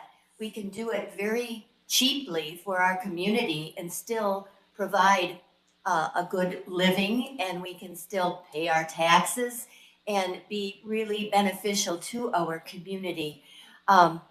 Once the pipe goes in the ground, it's there. And you might say it's going to only go so far, but that's maybe just phase 1. So I would not like to see that happen in our township. I would like to see it remain a rural community. Let it flourish. Let it be, what God intended to be, the agricultural land.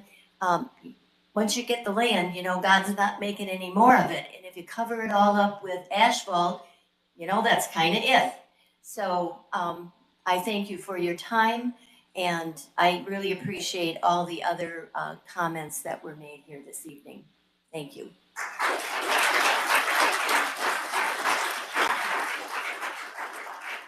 Okay, the last one I got is Jessica Maynard, I'm sorry.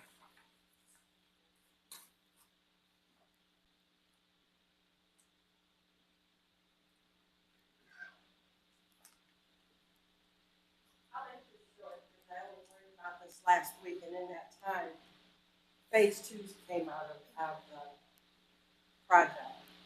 And I'm not for it because I think, like many other people said, that it should be distributed to more people in St. Clair County and or districts. And my concerns is, like someone else mentioned, is that if phase two popped up and within a week span that I've learned about it, what else is going to pop up in later? Is it going to go over budget and they're going to continue to need more money for the project? That's about it. Thanks for. Okay, we'll move on. For updates, do we have any updates? Seeing none. Any conceptual initiatives? We have none. No old business, so we'll move on to 7A, ambulance millage distribution. Can I have a motion? So moved. Support. Any discussion? All in favor? Aye. Aye. Any opposed? Motion passed. All right. 7B, water and sewer infrastructure regarding 26 Mile Road.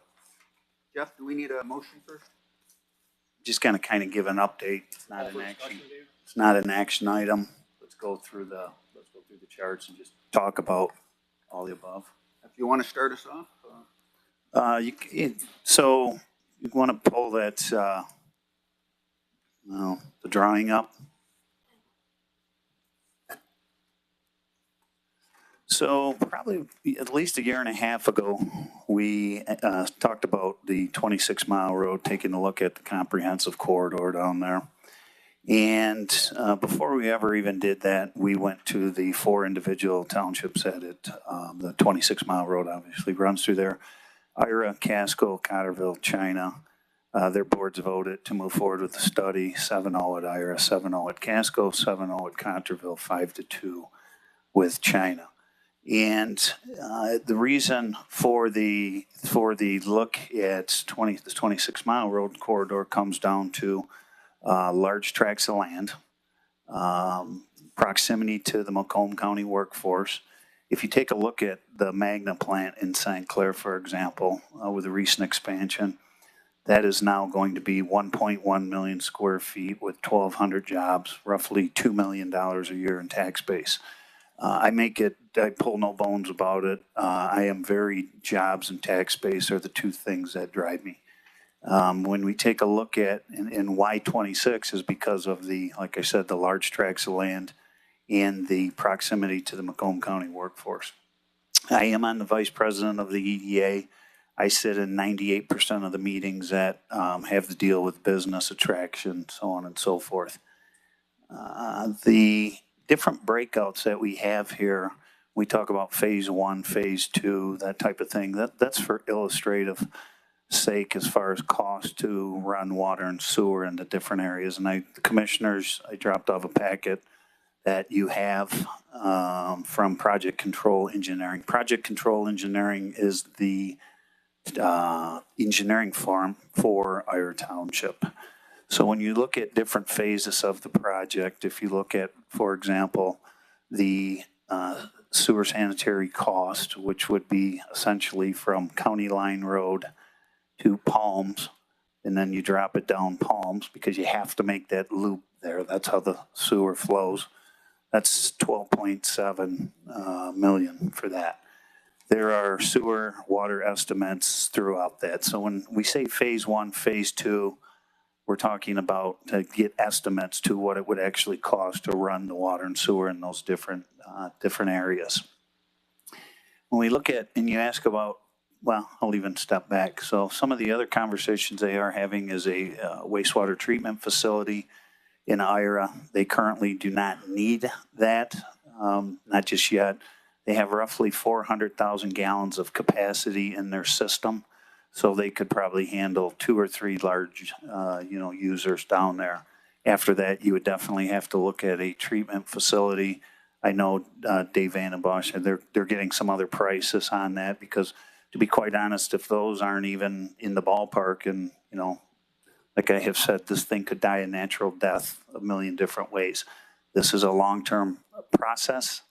One of the things that we need to do if we're serious about this as a commission, We have some congressional earmarks that specific projects can be put in. As you heard one from Commissioner Samasco earlier, we had a letter for KPAC. The congressional earmarks are due not this Friday, but next Friday. That is to McLean's office. Peters' office is right in there, and Stab and all. We have received monies before through the earmarks. Whether you like them or hate them, I'm not going to debate that, but St. Clair County has been on the receiving end of different earmarks.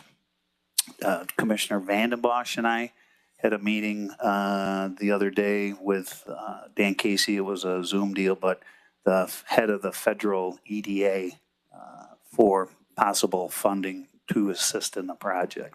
I am not a proponent of just writing the check, lock, stock, and barrel, and not having a repayment method. I want to be very clear on that. And I know that the questions earlier on how could you get repaid back this money? I'm not going to bore you with TIF districts, but there's TIFAs which actually have districts. So for example, the Magna plant, I will refer to that in St. Clair, that has, the city of St. Clair is probably putting $6 to $8 million into that to make that particular project happen. That project through the TIF district has $1.5 million in capturability every year that is able to offset those infrastructure costs. So when you start talking about where's the money, how can you pay it back? You can pay it back through these TIF districts. This is a long-term process. I'm not going to say that we're going to do this and in 2 years we're going to have our money back. That's probably not going to be the case. I would like to think it was, but so I look at this as setting the corridor for, long-term. That's my opinion. I am, as I said, very driven. Jobs, tax base, so on and so forth, in the 26-mile road corridor. We start talking to companies. We're not the ones driving where we're going to put the industry. We submit different sites to these companies. These companies then pick, and I can tell you right now, there's a couple projects that are shortlisted, and they are in the 26-mile road corridor for that exact thing, close to the Macomb County workforce. Steve and Joy and Dave, a bunch of us heard the guy from the Detroit Regional Prosperity Group or whatever it is, 11 county region, and he echoed that, why those particular areas. Yeah, we've got acreage out in the middle of nowhere, but guess what? You can't get the workforce for the middle of nowhere. So that's why it doesn't happen. So industry is the ones that, that dictates ultimately where these projects are going to go, where they aren't. And what we're seeing is 26-mile road. The other thing is they have to be ready to go sites. If you turn back to the Magna project, Magna gets awarded a contract with General Motors in St. Clair. That was a cornfield. 10.5 months later, it's a 340,000 square foot functioning facility. That's the kind of time frames, turnarounds. These companies do not come into your area and look for 3 or 4 or 5 years, and it's all contract driven, like it or not. We're heavy automotive. EVs stuff is what we're seeing a lot of. I'm not going to run out and buy one tomorrow, I can tell you that, but that is where the jobs and the opportunity that are coming. So there's like 3 or 4 different industries. We're seeing chip manufacturers that are looking to come back and relocate here. We've been shortlisted on a couple of those. When I say shortlisted, you get in EDA, if you hit 200, and I'll use a baseball analogy, you're going to the Hall of Fame, because getting 2 out of 10 projects that are submitted is really, really, really good. And it doesn't happen. So a lot of times you may get shortlisted. They choose other regions to go to, and just like I said, it dies a natural death. So the information that I have before you this evening is just really a comprehensive look at what the water, sewer, what it would cost, the different estimates, so on and so forth. What I would like to do is to submit for an earmark for this particular project. We can ask, and we can always not accept it if we don't want to get it, because I really think if we go to some of the funding sources, we can really get the cost of this down substantially. And if we can't, we don't move forward with the project. But the other thing that we really need, if we're going to be serious about moving forward with this, we need to get it to a quote-unquote shovel-ready status, okay? That is where the engineering, where ultimately this project could get engineered and it could be ready to go at a later date. That is going to take 6 to 9 months to get it to that point. we would not know on an earmark until, whenever the budget cycle happens, so on and so forth. So if we're serious about it, there's some different things that simultaneously, excuse me, we would have to move forward. So I'm gonna, I guess, open up for some questions from some of the commissioners. What I'd like to do, Jeff, is let you speak and then start with Dave, because he's been involved with this. Let every commissioner have their say if they have anything to say, and then we can open up the questions. If that's all right. I think that's pretty good, on just numbers and estimates. That's what I wanted to bring before the board this evening. I'll have some questions I'm writing them down. Yeah, we have to get some of the numbers back from Ira Township. I just talked to them today to see what the, potential cost of the other projects are. But make it no mistake, if you want to shish kebab anybody up here, shish kebab me, because I am the one that is behind the 26-mile road project and want to open it up for jobs. I'm jobs and tax base. I know what that magnet plant's going to do for the city of St. Clair. And if you think it's bad, Please keep it down. We got to take care of business. ultimately, the decisions will be made by Ira Township. We are lending support for the cost of the project. If Ira Township says they do not want it, the county is not going to go and is going to invest the money. They are the ones that would own the system and they would be the ones driving it. We would be the mechanism to help assist in the funding with a payback for this. Jeff, I got something. We've got multiple other issues that go along with this. We've got a 16-inch forced main that goes from Ira Township to Clay Township through the largest freshwater delta in the world. And it's never been inspected. The inspection cost is $1 million. And it's got to be done soon, because if we have a rupture in that line with forced sewage in the marsh, it could be catastrophic. We have a 1965 plant in Clay that handles, it's on the border, Clay and Algonac, and it handles all three communities. And right when Kurt Weston was here, he got the county out of running it because of some issues with its size, its age, and the amount of flow it's getting. And it's, on some of the days, it's actually over on average, much less over on peaks. So what that's a major issue for Eagle. And Eagle's come down already, and I believe it was Wixom in the last couple days on X-flow. So they're going to be decreasing the amount what we're going to be allowed to do. We have, the county is still on the hook for the permit. It's still in the county's name, isn't it, Gary? It's still, granted, it's going to be run by the three townships, or the two townships in the city, but it's still in the county's name. And if we have a major water event, the infiltration is the big key down there. We've got so much water coming in from the existing system that's causing the problems. And we're putting a county park and beach and canoe and kayak right next to the discharge for this plant if it was to overflow. And with Ira, at least thinking about putting a plant in would cut down the amount of flow into that plant. Because we've seen the beach closures in Metro Beach, and that's caused by overflow. We've done a lot of separation in the last few years in all of our communities, but we still have a problem down there. We have increased failures of residential septic fields. Right now, Eagle's starting to look at that more, and that could be a problem. That some of these fields are now costing these residents $40,000 to put a new field in. I mean, wage term study didn't address requirements or availability of flow. I thought the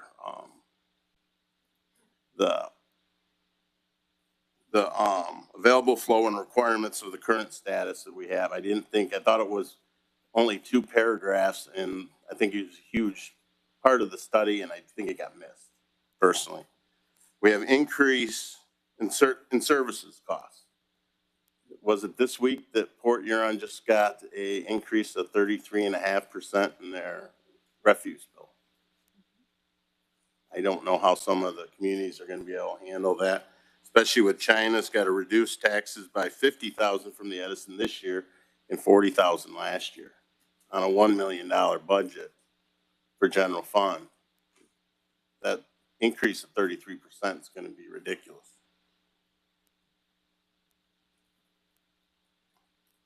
And other counties have used their entire ARPA funds on jails or county buildings. Macomb, I believe, put most of their money back into their new jail.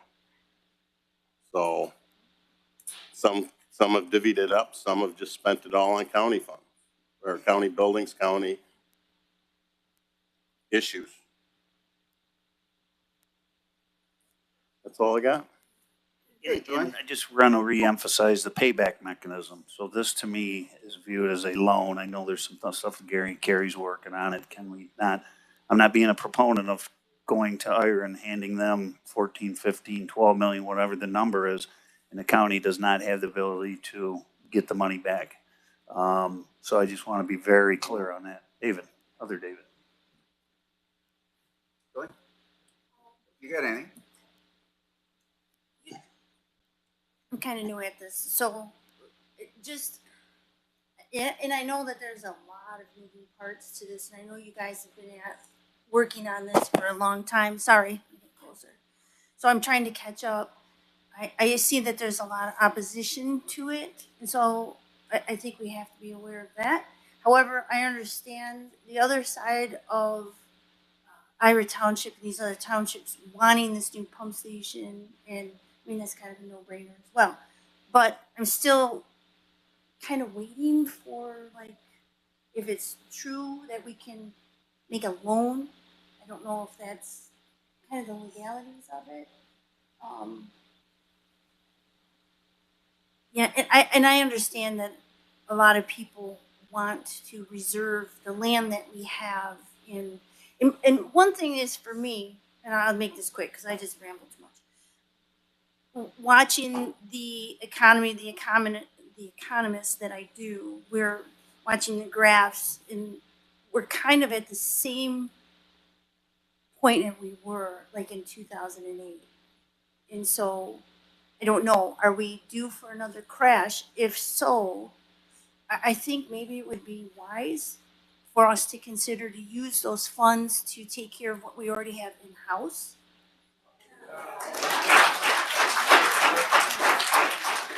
Just because, I don't know if we do have another crash. It took us a decade to recover from that. So if we have those funds, maybe that's something we should consider before we don't have the extra funds to be able to take care of what we already have. That's all I have to say. Thank you. Oh, I'm sorry. I was gonna go on, Lisa. Without belaboring the point, I think that there's more information that we need before we can make a decision. I do know that we have some capital projects lined up this year that would be separate and outside of these funds to help take care of, those internal needs that we have. But I'm also curious about the loan and how that would work, and how do we make the best and most use of these funds that are a one-time deal. Georgia.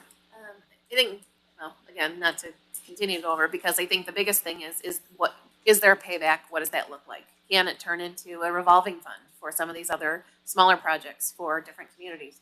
I think there are a lot of people in the room who know, and up here, how big a challenge any kind of major infrastructure project is for a small township. It's huge. It can, if you put all your money in one bond payment and you have a water main break, you've got big problems. This is the first, hopefully only time that the county might have some money to do a heavy lift if it's warranted. So the first thing, when I've gotten some emails from people, and I hear a lot about the development of the corridor, and it's two separate issues, because I also am a huge proponent of local control. I don't want the county to tell me as a township how I can develop and what my land use should look like. I think it should be driven by the municipality. But if a municipality does come to us and say, we need your help, if there's a payback, we think there could be some increased tax base, I expect that these municipalities have done their due diligence and made sure that's okay with their community. Because nothing I fought harder against than, bills that took away local control. I don't know what Ira needs. So I think, or any of these other municipalities, if there is a group who doesn't like it, is there an equal group that does? Where did Ira come up with this? This is their ask for just the sewer infrastructure portion. The development has to happen on a local level. So I think that's where And I just want to be very clear, IRA, this is IRA's information. They're the ones that hire the engineers. They're the ones that are driving that part of it. They would ultimately be asking for the assistance from the county, the financial piece of it. So. And have worked with Birchville. Birchville absolutely has an issue with water, and we've talked with all of our congressional districts several times. I'm working on them with for loans and different things. They have some ideas on how they want to tackle that piece. Because I also struggle with this amount of money, how you make an impact, but make it equitable. And I think I don't know that there's a real fair way to do it. And so I think, looking at some of these projects, but, I think we need more information on how the payback works. Mr. Samasco. I tend to be a bit verbose at times.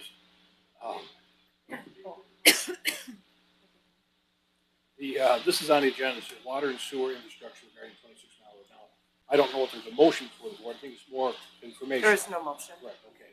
So. Looks like it's on to me. How's that? Green lights on in court.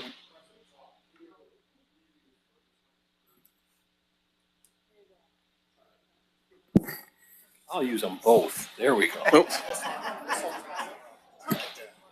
All right, let's get a do-over here. There's been quite a bit of discussion and interest in this from the public and amongst the commissioners as well. I just want to make sure I'm clear, because based on some things that Commissioner Rushing was said and some things that Jeff Bowman said, we're here for today. I think what our board chair is looking for and what he needs is to know if there's a consensus on the board to continue considering promoting this 26 Mile Road corridor project. It's not a commitment today. It's not, you're actually setting aside money today. Is that right, Jeff? I know it was 14.6 million the last time you were up here. Yeah, no money. I mean, but then if we don't want to continue to look at this or pursue this, the last thing I want to do is put in for an earmark, which has to be done in 2 weeks. I just want to make sure we understand, so that the public understands also that, you've been looking at 26 Mile Road for over a year. Pushing 2 now. Pardon me? Pushing 2. Pushing 2. You're looking to set aside, you're not signing contracts, because there are no contracts. The one fellow that talked, I'm in the same position that he is. I love contracts. I love complicated reading. I haven't seen anything with meat on the bones for this thing, but a lot of talk about it. So all that's coming later. And I had communication with Jeff later in the week. If all the pieces don't come together, even if you set aside monies for this project, you're going to end up spending them someplace else anyway. And you've got a long way to go to put all the pieces together.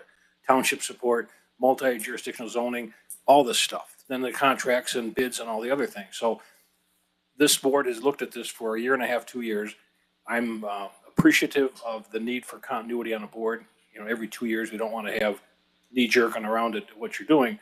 But I also bring to the board what I was elected, to bring to the board. So the ARPA money also came in over a year ago. And, I was a citizen at the time when I came before the board and a commission candidate. And I proposed a 3-phase process or method, 60 days, this back in August, identify needs countywide, prioritize the needs, 60 days. That brings us to January 1st by coincidence, and then 60 days to implement the needs. Well, none of that was done. So to me, the system was a closed process, in that sense. It wasn't broad enough. It didn't invite or solicit or really get into all these issues. For instance, Bill McMurtry at Brockway Township calls me, they have a culvert that failed. And that's a big deal to them. It's not a 26 mile road sewer corridor.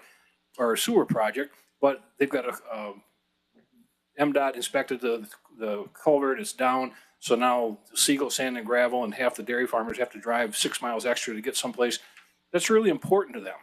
And just like with the practice of law, I don't care if you have a big case or small case, each person's case is the most case important to them. I just want this board to appreciate what this public is saying, that there are needs around the county also that need to be equally appreciated, equally funded.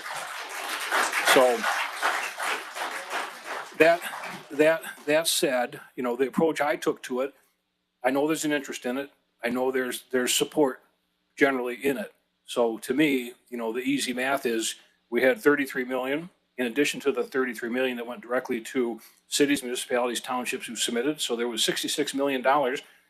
Call it dirty money. I happen to agree that the Treasury just prints this money out and our children or grandchildren are going to pay for it. But we've got to do something with it. And I'm not going to send it back to have them spend it someplace else. We're going to spend it here in St. Clair County.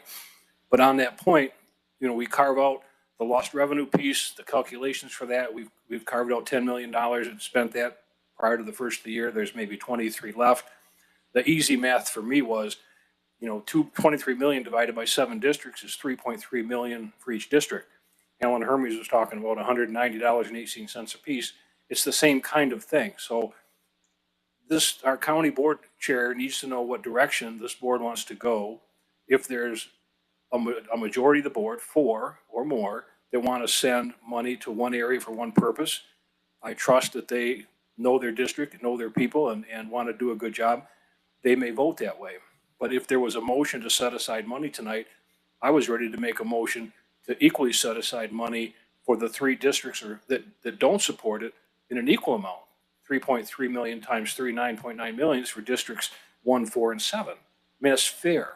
It may not get support, but that's where I'm going to go with this is if it's going to go that way and you're going to put the money into that position, and our board chair has a passion and a talent for economic development, and I'm actually thankful for it because he does bring that to the board. We're all different, you know, and I bring a different perspective from my district. I bring a perspective.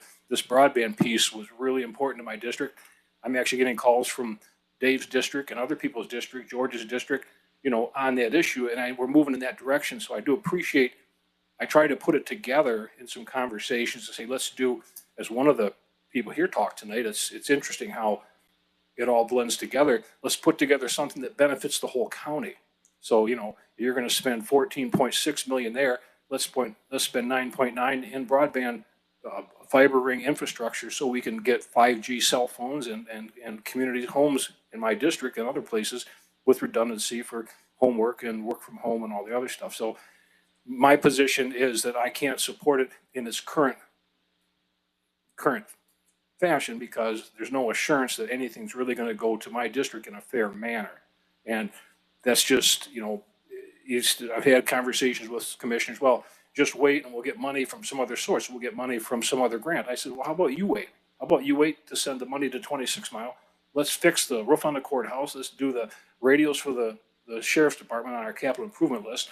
Let's do the broadband thing first. Well, if that doesn't fly, it doesn't fly. But I'm out there swinging for my district. And I do want the board to function as a whole and try to come up with a plan as a whole. I think that's what the community expects. I think that's good government. And it doesn't fragment the board or fragment the public. 4 townships got 14 million. Different townships got next to nothing comparatively. So that's my position on it. I would like to have a conversation about recognizing other needs, prioritizing things, considering everything on a more equal basis, and coming up with a way to manage the ARPA fund distribution consistent with Treasury regulation rules, which I have Mr. Fletcher's legal opinion, which he provided, you know, on the legality. So that's, to me, is settled. You know, I follow, I'm a lawyer. I give people advice. They don't take it. They usually regret it. I'm a lawyer, but I'm not the county's lawyer. You know, Mr. Fletcher's the county's lawyer. He has more experience in those areas, and I'm going to trust his judgment and our administrators, you know, training and so forth on whether we can do it. But I just want to do it a different way. So that's my 2 cents worth. Yeah, and I'm not looking for, we still got to answer some of the questions with the loans. We're going to continue to pick away at some of these items. But somewhere along the lines in the next month or so, if we're going to go down this path, at least set aside. And there again, this thing can, Well, it sounds die- like, this sounds thing like can you're down, die. sounds like you're down the path. I mean, how far are you gonna go? Right? Well, so there's still other steps that we have to get through, you know, to get to that. The first thing was some of the conversations with the wastewater treatment, because if Hire can't afford that, then, you know, it ain't gonna happen, right? So then there's questions like Georgia has, you know, legality and paybacks. And I was very clear, if there's not a payback mechanism to this, this is not just us. So flushing 14 million bucks and the money doesn't come back, I am not an advocate of that whatsoever. But if, you know, these projects, if they're gonna be live, you know, to get them to shovel-ready status, those types of things, you know, we'd have to spend some money to go through that. Like I said, that's 6 to 9 months to do that.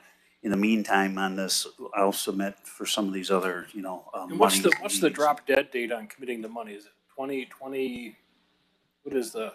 2024, the funds have to be encumbered, and that doesn't mean on December 2024, the board says, this is what I want to do with it in the next 2 years. That project needs to be ongoing. You have to POs have binding issued. agreements, contracts, that kind of thing. It has to be legally dedicated to a certain purpose. Yes, those funds need to be fully obligated. The checks might not have to be written as such. You could have things in the works dedicated, and then Correct. You could have, if it's an infrastructure project, the construction can still be ongoing. Okay. But the commitment, it has to be a firm commitment. There's no changing directions after that, or the funds do get sent back. thank you. Well, good. Now I'd like to, I forwarded this to every one of you, and I'm going to read a very short portion of it. And then I've got questions. And then if anybody has any follow-up questions for specific commissioners, this was not yours to give. It was written, it was a speech given by Davy Crockett when he was a state representative out of Tennessee. And I'm going to read a very short part of it. I intended it by it only to say that your understanding of the Constitution is very different than mine. And I will say to what, but for my rudeness, I should not have said that I believe you to be honest.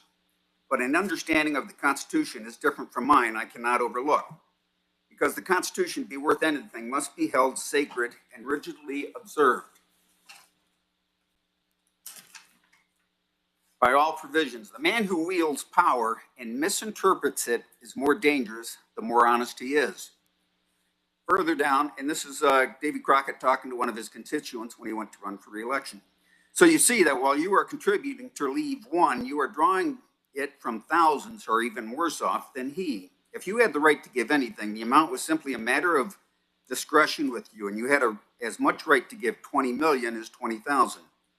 You have the right to give to one, you have the right to give to all, and as the Constitution neither defines charity nor stipulates the amount, you're at liberty to give to anything and everything which you may believe or profess to believe is a charity, and to any amount you may think proper. Finally, the people have delegated to Congress by the Constitution the power to do certain things. To do these, it is authorized to collect and pay monies, and for nothing else. Everything beyond this is usurpation and a violation of the Constitution. So you see, Colonel, you have violated the Constitution, what I consider a vital point. It is a precedent fraught with danger to this country. For when Congress once begins to stretch its power beyond the limits of the Constitution, there is no limit to it, and no security for the people. I have no doubt you acted honestly, but that does not make it any better, except you, as far as I'm personally concerned, and you see that I cannot vote for you. And I'll restate what you said, Jeff. The study was approved unanimously, but that was the study only. It wasn't anything to support the 26-mile corridor, the water filtration plant. That's going to be left up to the specific municipalities. Two of them that I do represent, which would be Casco and Ira, the two main ones for this project. And doesn't have to be any particular order here, but I questioned you on the PCE if there was any RFP, and I did that on purpose so I could get an answer from you. We have not had any RFP or contracts with PCE. That's been done through Ira Township. But then in an email, it's asking, if I understood this correctly, and you can answer this, Jeff, that they need $750,000 going forward. Is this above and beyond the just short of 21 million for phase one and phase two? Is this 700? We're not talking about 21 million. Let's first focus on that. So phase one in the sewer is 12.7. I broke those different numbers out, so you had the numbers, phase one, phase two, water, sewer. I'm not asking for 21 million. So if we Let determine. me interrupt you, Jeff. What you gave us tonight was phase one is $15,829,740. That is if you were to do sewer and water. Okay, there's different breakdowns on a lot of the different stuff. Realistically, what you would need to, in this, because the sewer, you cannot just run a sewer 500 foot and stop it, right? You got to loop the sewer. The water, there's already water in certain sections along there. The water you could put in, and so what happens when these companies come? So you get a user, the MEDC, Michigan Economic Development Corporation, will make an offer to the company. Company then will come to the municipality and say, what do you need? For example, in St. Clair, they awarded them $3.6 million for a water tower that they needed for the pressure for the additional magna plant. So there's additional assists from the state, whether you like it or hate it, but it's how it works, that you're able to get monies to do those types of things. The whole illustration thing of all the cost estimates, we can pick and pull different pieces out of that. But I think Phase one, would it make monetary sense to do the sanitary sewer and water main at the same time? You dig up the ground twice. monetarily, yes, but if you didn't have the $3 million to do it at the time, then if you had to do it, it would cost more money at a later date. But I hate to say it, the state would end up picking up generally the cost of those infrastructure improvements if they needed the water. But we have no guarantees that the state would do anything, just No, conversation. but I know what they have done, for the different projects. Then if you have to put money in, City of St. Clair's a great example with that Magna project. Gary was part of it. He created the next Michigan Local Development Finance Agreement, right? And that payback on that for all those improvements is relatively short period of time because there is a $1.5 million capture ability to offset the infrastructure improvement. So that's kind of, putting the money out and how you get the money back to pay for these things.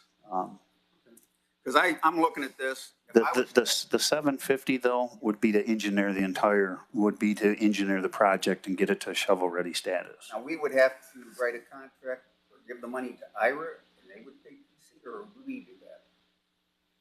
That's a Gary Carey question. I think we would actually, because it's IRA's project. The county is not going to own Right. this. We are the loaning mechanism. When you answer this, because my understanding is that the county, we're in charge of the purse strings for the county, but we cannot, on our own, force infrastructure on any community within the county.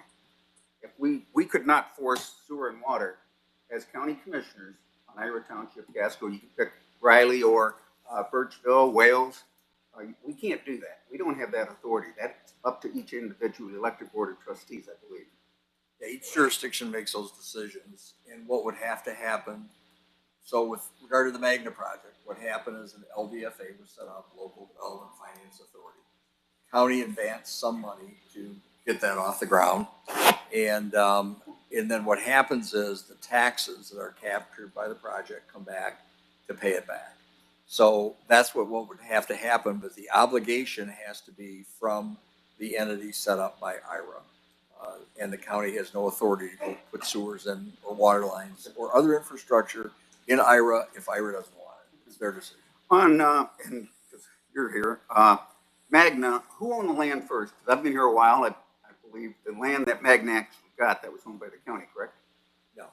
No. The City of St. Clair owned that. City of St. Clair owned it. all that property. Correct. The LDFA, was that formed after Magna got the land, or was that already in place? No, the LDFA was set up. Magna had the land for the first project they did, and that was before the LDFA. The land to go to Magna for the second project, the big one, hasn't transferred yet. The deeds were signed today. Okay. On the LDFA, if this is potentially going to be the vehicle of how the county potentially will get paid back if it goes forward with these funds, once the LDFA, I think, what was it, 700,000, 600,000, we funded Magna plant? Yes, 750. Okay, so in that time frame, we're looking at 2 to 3 years to get that money back, correct? Less than that. Less than that? how would with this potentially, and I mean, we're gonna be looking at this, so you might not have the answer to the question that I'm asking. For LDFAs or whatever vehicle boards that will be put in place to collect the, and I'll use 21 million because it might end up being more than that, but the initial, we can use whatever figure you want, 14.6. How would we get those in place during this part of the year ahead of time before a business actually comes? If no business comes, will the county ever get paid back? If no business built, the only way to recover the money through an LDFA is if businesses build and you capture the taxes to repay it. And if no business built? If you build it and they don't come, then this would be a gift to Ira Township. well, it'd be an obligation of the LDFA, and it'd be dead money for the county. There's no LDFA form yet, is there? No, they haven't even done that yet. No. That's getting way ahead of where we're Okay. Yeah, and you would form one if you get a live project, you know, or you could get in beforehand and do an LDF overlay. They take time, but like the Magna deal, for example, that was formed as they were under construction. And you can amend LDFAs too, so it's not like. Right. And now I'm going to be getting to that. And I'll just go through here because I might bounce back and forth. But the PCE, and they are hired by Ira Township. They are located in Algonac, and I believe they got fired from Algonac last year. They're no longer the city of Algonac's engineering. They were their engineering firm for 14 years. I do not have any information other than they're no longer their engineering firm. I don't know if you have. They're still they've been hired since then as the engineering firm from Green City. They're also the engineering firm for Clay Township. And they're right now in negotiation with, well, they are with East China right now and negotiations right now to be China's. Yeah, we've done, I have to After say, dealing with Wade Trim on this. I don't know them, we don't represent them, but we have municipalities that use them and have generally been very satisfied. Okay, because the 750,000, and I'll, just for clarification, is that going to have to be approved very shortly to get it shovel ready? That's kind of the way the title of the email was. Well, it would be the first step that if you were going to move forward on this project, because this thing takes 6 to 9 months of, engineering. There again, we could engineer this thing, something could happen. Would you end up, well, you're still going to have the engineering complete. You'd have it ready to go. So you wouldn't quote unquote eat anything, but before you went out and spent the, 14 million or whatever the number is. Well, we're going to have to front 750,000, it looks like, very shortly. If we decide to move forward with the project, we would, in those engineering estimates are actually in the sewer and water costs too. So that would come out of that. I got the payback loans, we addressed that.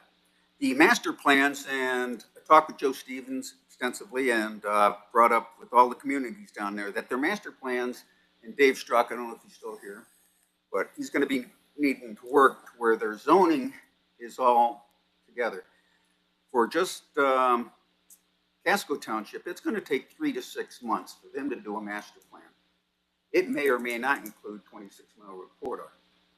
If their master plan in 6 months doesn't do it, does this die its natural death? Just one of the municipalities. Well, they have an industrial zone right now from Meldrum to wherever. Right, but that does not include everything in the 26-mile road corridor, which was in the meeting. It was asked to, see if I got the words correct, approve and adopt the 26-mile road corridor study. And there was step-by-step, but what has to be done? Things that are going to get done now. So if you wait it and let everybody try to go amend, 6 months, master plan did. Then we decide to go and try to get engineering done after we got all that stuff done. 6 months would be an aggressive time frame. Okay, so let's say it's 9 months. Oop, all right, everybody adopt it. Now we're going to go to engineering, which is going to take 6 to 9 months. We would never hit the deadlines for the ARPA dollars. They some of these things need to run simultaneous pass. And I'll be the first one to admit things. It could get off the rails. And in the worst case, you would have that engineered out. That's kind of what Steve brought up, because if we commit, just for discussion, then I'll just use 15 million.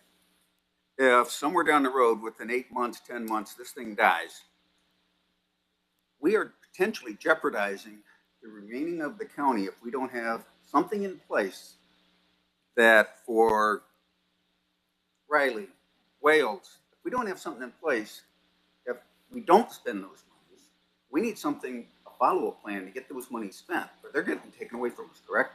We're gonna need a plan B, and we're gonna work on a. Well, that's what you know, Steve asked for before he ever got elected, for us to be doing this. Of course, it didn't happen, but we are where we're at. The earmarks that you need to have potentially in Washington for the 2024, if I read your email correctly, 24 appropriations bill has to be done by March 15th, given to our state senator and Lisa McLean for them to move forward potentially at Washington level. The initials would go in, and then there gets to the point where you could pull it. You could pull that earmark request. I'm not sure exactly when the drop dead date on that would be on that, but you know, the other portion of it too, if we put in an earmark for certain things, water, sewer, there's water components down there. I gotta dig into that piece of it. Beyond me, I'm not aware of the appropriations bill. I remember doing the budget for Riley Township, but you know, this is quite a bit different, having Washington even shake hands. And we did have a really good meeting with the federal EDA group, which is kind of weird that we are a coal impacted community by the federal standards because of the closure of the coal plants, and they have monies that are set aside that you're able to tap those funds that are. With the House and the Senate, and they get the earmarks on the appropriations. If these things are not approved and voted on by the Senate and the House, and it dies its death, saying, no, we're not going to have an earmark to St. Clair County, would that put a kibosh or put an end to this? That's something we'd have to make a decision as a board. You know, would we want to continue forward with it or not? I already brought this up with the new boards. You're going to need rezoning throughout the townships, basically 4, but you got both ends of it also, and they're potentially talking about half a mile off the 26-mile road for the entire 11 miles for this 26-mile road corridor. That's going to take an awful lot for all the rezoning, the master plans, because they got a lot of the zoning currently in place for all the commercial, but to do that entire area as proposed by the 26-mile road corridor study, they're going to have to redo every master plan. Is going to have to. The water and sewer piece of it, or just the sewer piece, is going to be just in Ira Township.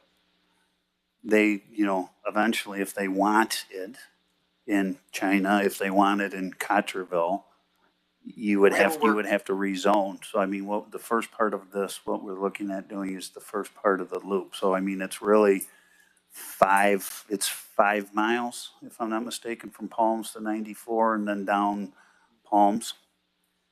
And just to be very clear, this does not touch Commissioner Vanden Bosch's property. That has come up before. Phase 2 touches. No. Phase 2 does not. No. Get your facts straight, please. It needs to be discussed and brought up. Just like the broadband touches your property. Can you vote? Can you vote on broadband? When the specifics come up, I will. You're gonna get a bump on your property value. So. Please keep down. We want to keep going with the meeting here. You answered that one. The concerns you brought up about the Algonac treatment plant, all those concerns are still going to be there. It's still going to be functioning. So whether anything's done in IRA or not, you're still going to have those concerns. It hasn't been inspected, it still has to be inspected. And all your concerns. No, because it'll actually void the use of the forced main if IRA puts in a plant. And that will reduce the western end of Clay Township, which feeds into that forced main, Anchor Bay Drive, and that side of the St. John's Marsh, but then it'll also reduce the percentage of. One of these going to do that? Is one of these lines going to take care of that service, or is Yeah, it just going to close that's where the plant's going. Okay. The Now, proposed plant. your concern about the fresh water, and it hasn't been inspected, you're going to have a whole new line in there? No. Is it going to be a shutdown line? We haven't even gotten that far, so we don't know. But the thing will still be a functioning, whether it's at the same capacity or not, it'll still be a functioning Plant. facility. Yes, but it'll be only using 3/4 one township in the city of Algonac. Right, but whether you're putting 1,000 gallons a minute or 20,000 gallons, concern is still there. I don't know what the. But if the amount of flow coming from Ira and Western Clay Township puts them over the, Pipe could still fail. but it's not being used. If you're saying it's gonna be shut down and not. If they have their own plant. Okay. You brought up septic field failures, and I've been on this board for a while, and they did throughout the county, and it's very minimal on septic fields. So the cost for septic field failures is up to the property owner anyway. Yes, it is. But it's very minimal in St. Clair County, and our St. Clair County Health Department will give you a report on that, because they were doing inspections throughout the entire county. I got 15 in my district. Berlin. Failures, 15 failures. And threat of condemning of the homes. They're putting in a line for it right now and tapping in the Marine City system. Berlin and Emmett Township both put in their water and sewer treatment plants, and they do not have the money. I talked to Bill Wynn, and he wanted, why can't I get some funds to offset the cost of their treatment plant that they put in Burrville? Emmett put theirs in. They covered the entire cost for their community. You brought up Fort Gratiot, Georgia. Fort Gratiot, did you get any help from anybody when Fort Gratiot put their stuff in for them where they tie into the Port Huron water? No, because that community did it. I believe that. Nobody to ask. Right. I mean, this is a little different situation, but no, Fort Gratiot did not. Fort Gratiot also got $1 million of their own. Well, that wasn't recently, though, was it? And that your Fort Gratiot, because you were the supervisor there, they already had the sewer and water and everything already working in Fort Gratiot. We've done extensions since the system was built. Correct. We buy capacity from the city of Port Huron. We do not have our own wastewater. Right. So those three communities, and there's many more that took care of all their own. Birchville was brought up. They're taking care of their own, and they potentially could use monies to do that. I'm more on, we represent 160,000 people, and there's 23 million left. It isn't 33 or 31. So I did the math prior to coming here. It'd actually be $140 per person, and it would be substantial for each community that I represent.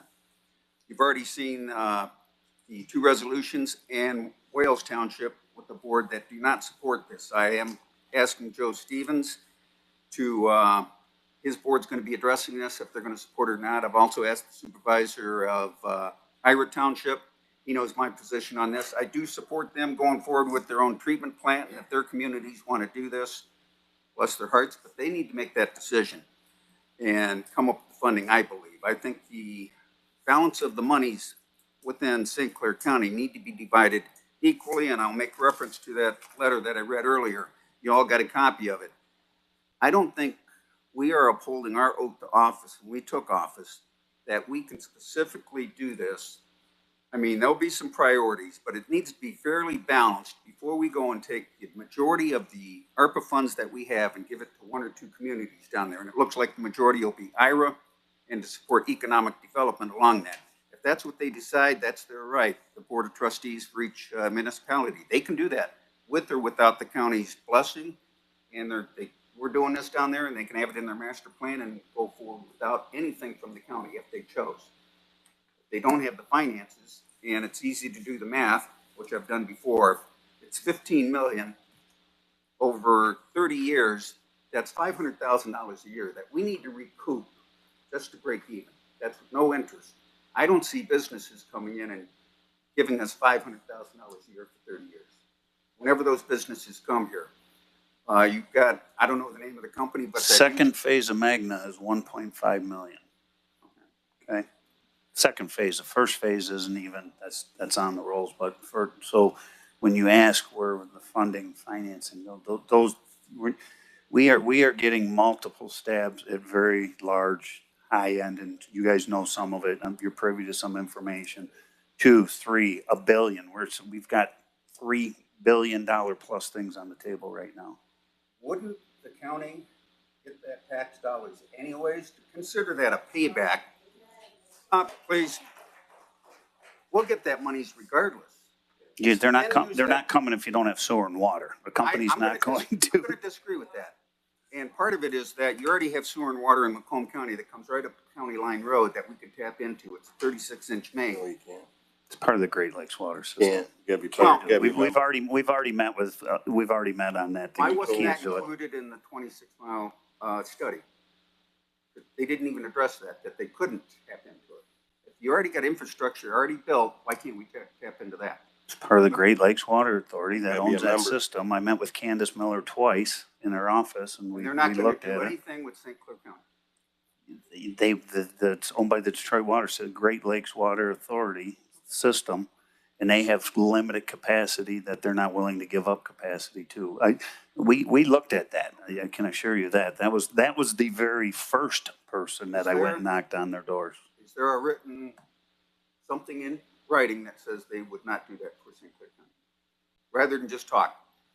No, because I went and heard, I mean, I could get them to, I guess, write us up something saying not going to. We're looking At the end of the day, you're not going to support the project, Dave, and I get that. No, but come on, I get it. You don't want it. We're never going to be able to answer all those questions. When you tell me you don't trust me, that I got to get a letter from Candace for, to say that it didn't, Please, we got business. And Jeff, I don't want to get in an argument with you here. I got legitimate concerns, and we should have a cordial conversation on how we're going to potentially give $15 million to Ira Township or any monies to anybody. We need to have that conversation, whether we agree or not. And I already told you, I support this if they can do it on their own. What I don't support is taking the tax dollars that are given to St. Clair County. Those should be divided equally for every resident. Those are tax dollars. And, please, lose my train of thought here.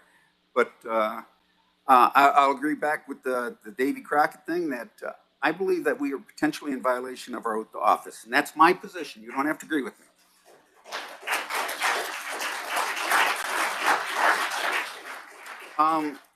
And I would support this if funding came from another place. I don't believe that I can support something that's going to be a detriment to all the other communities and townships that I represent.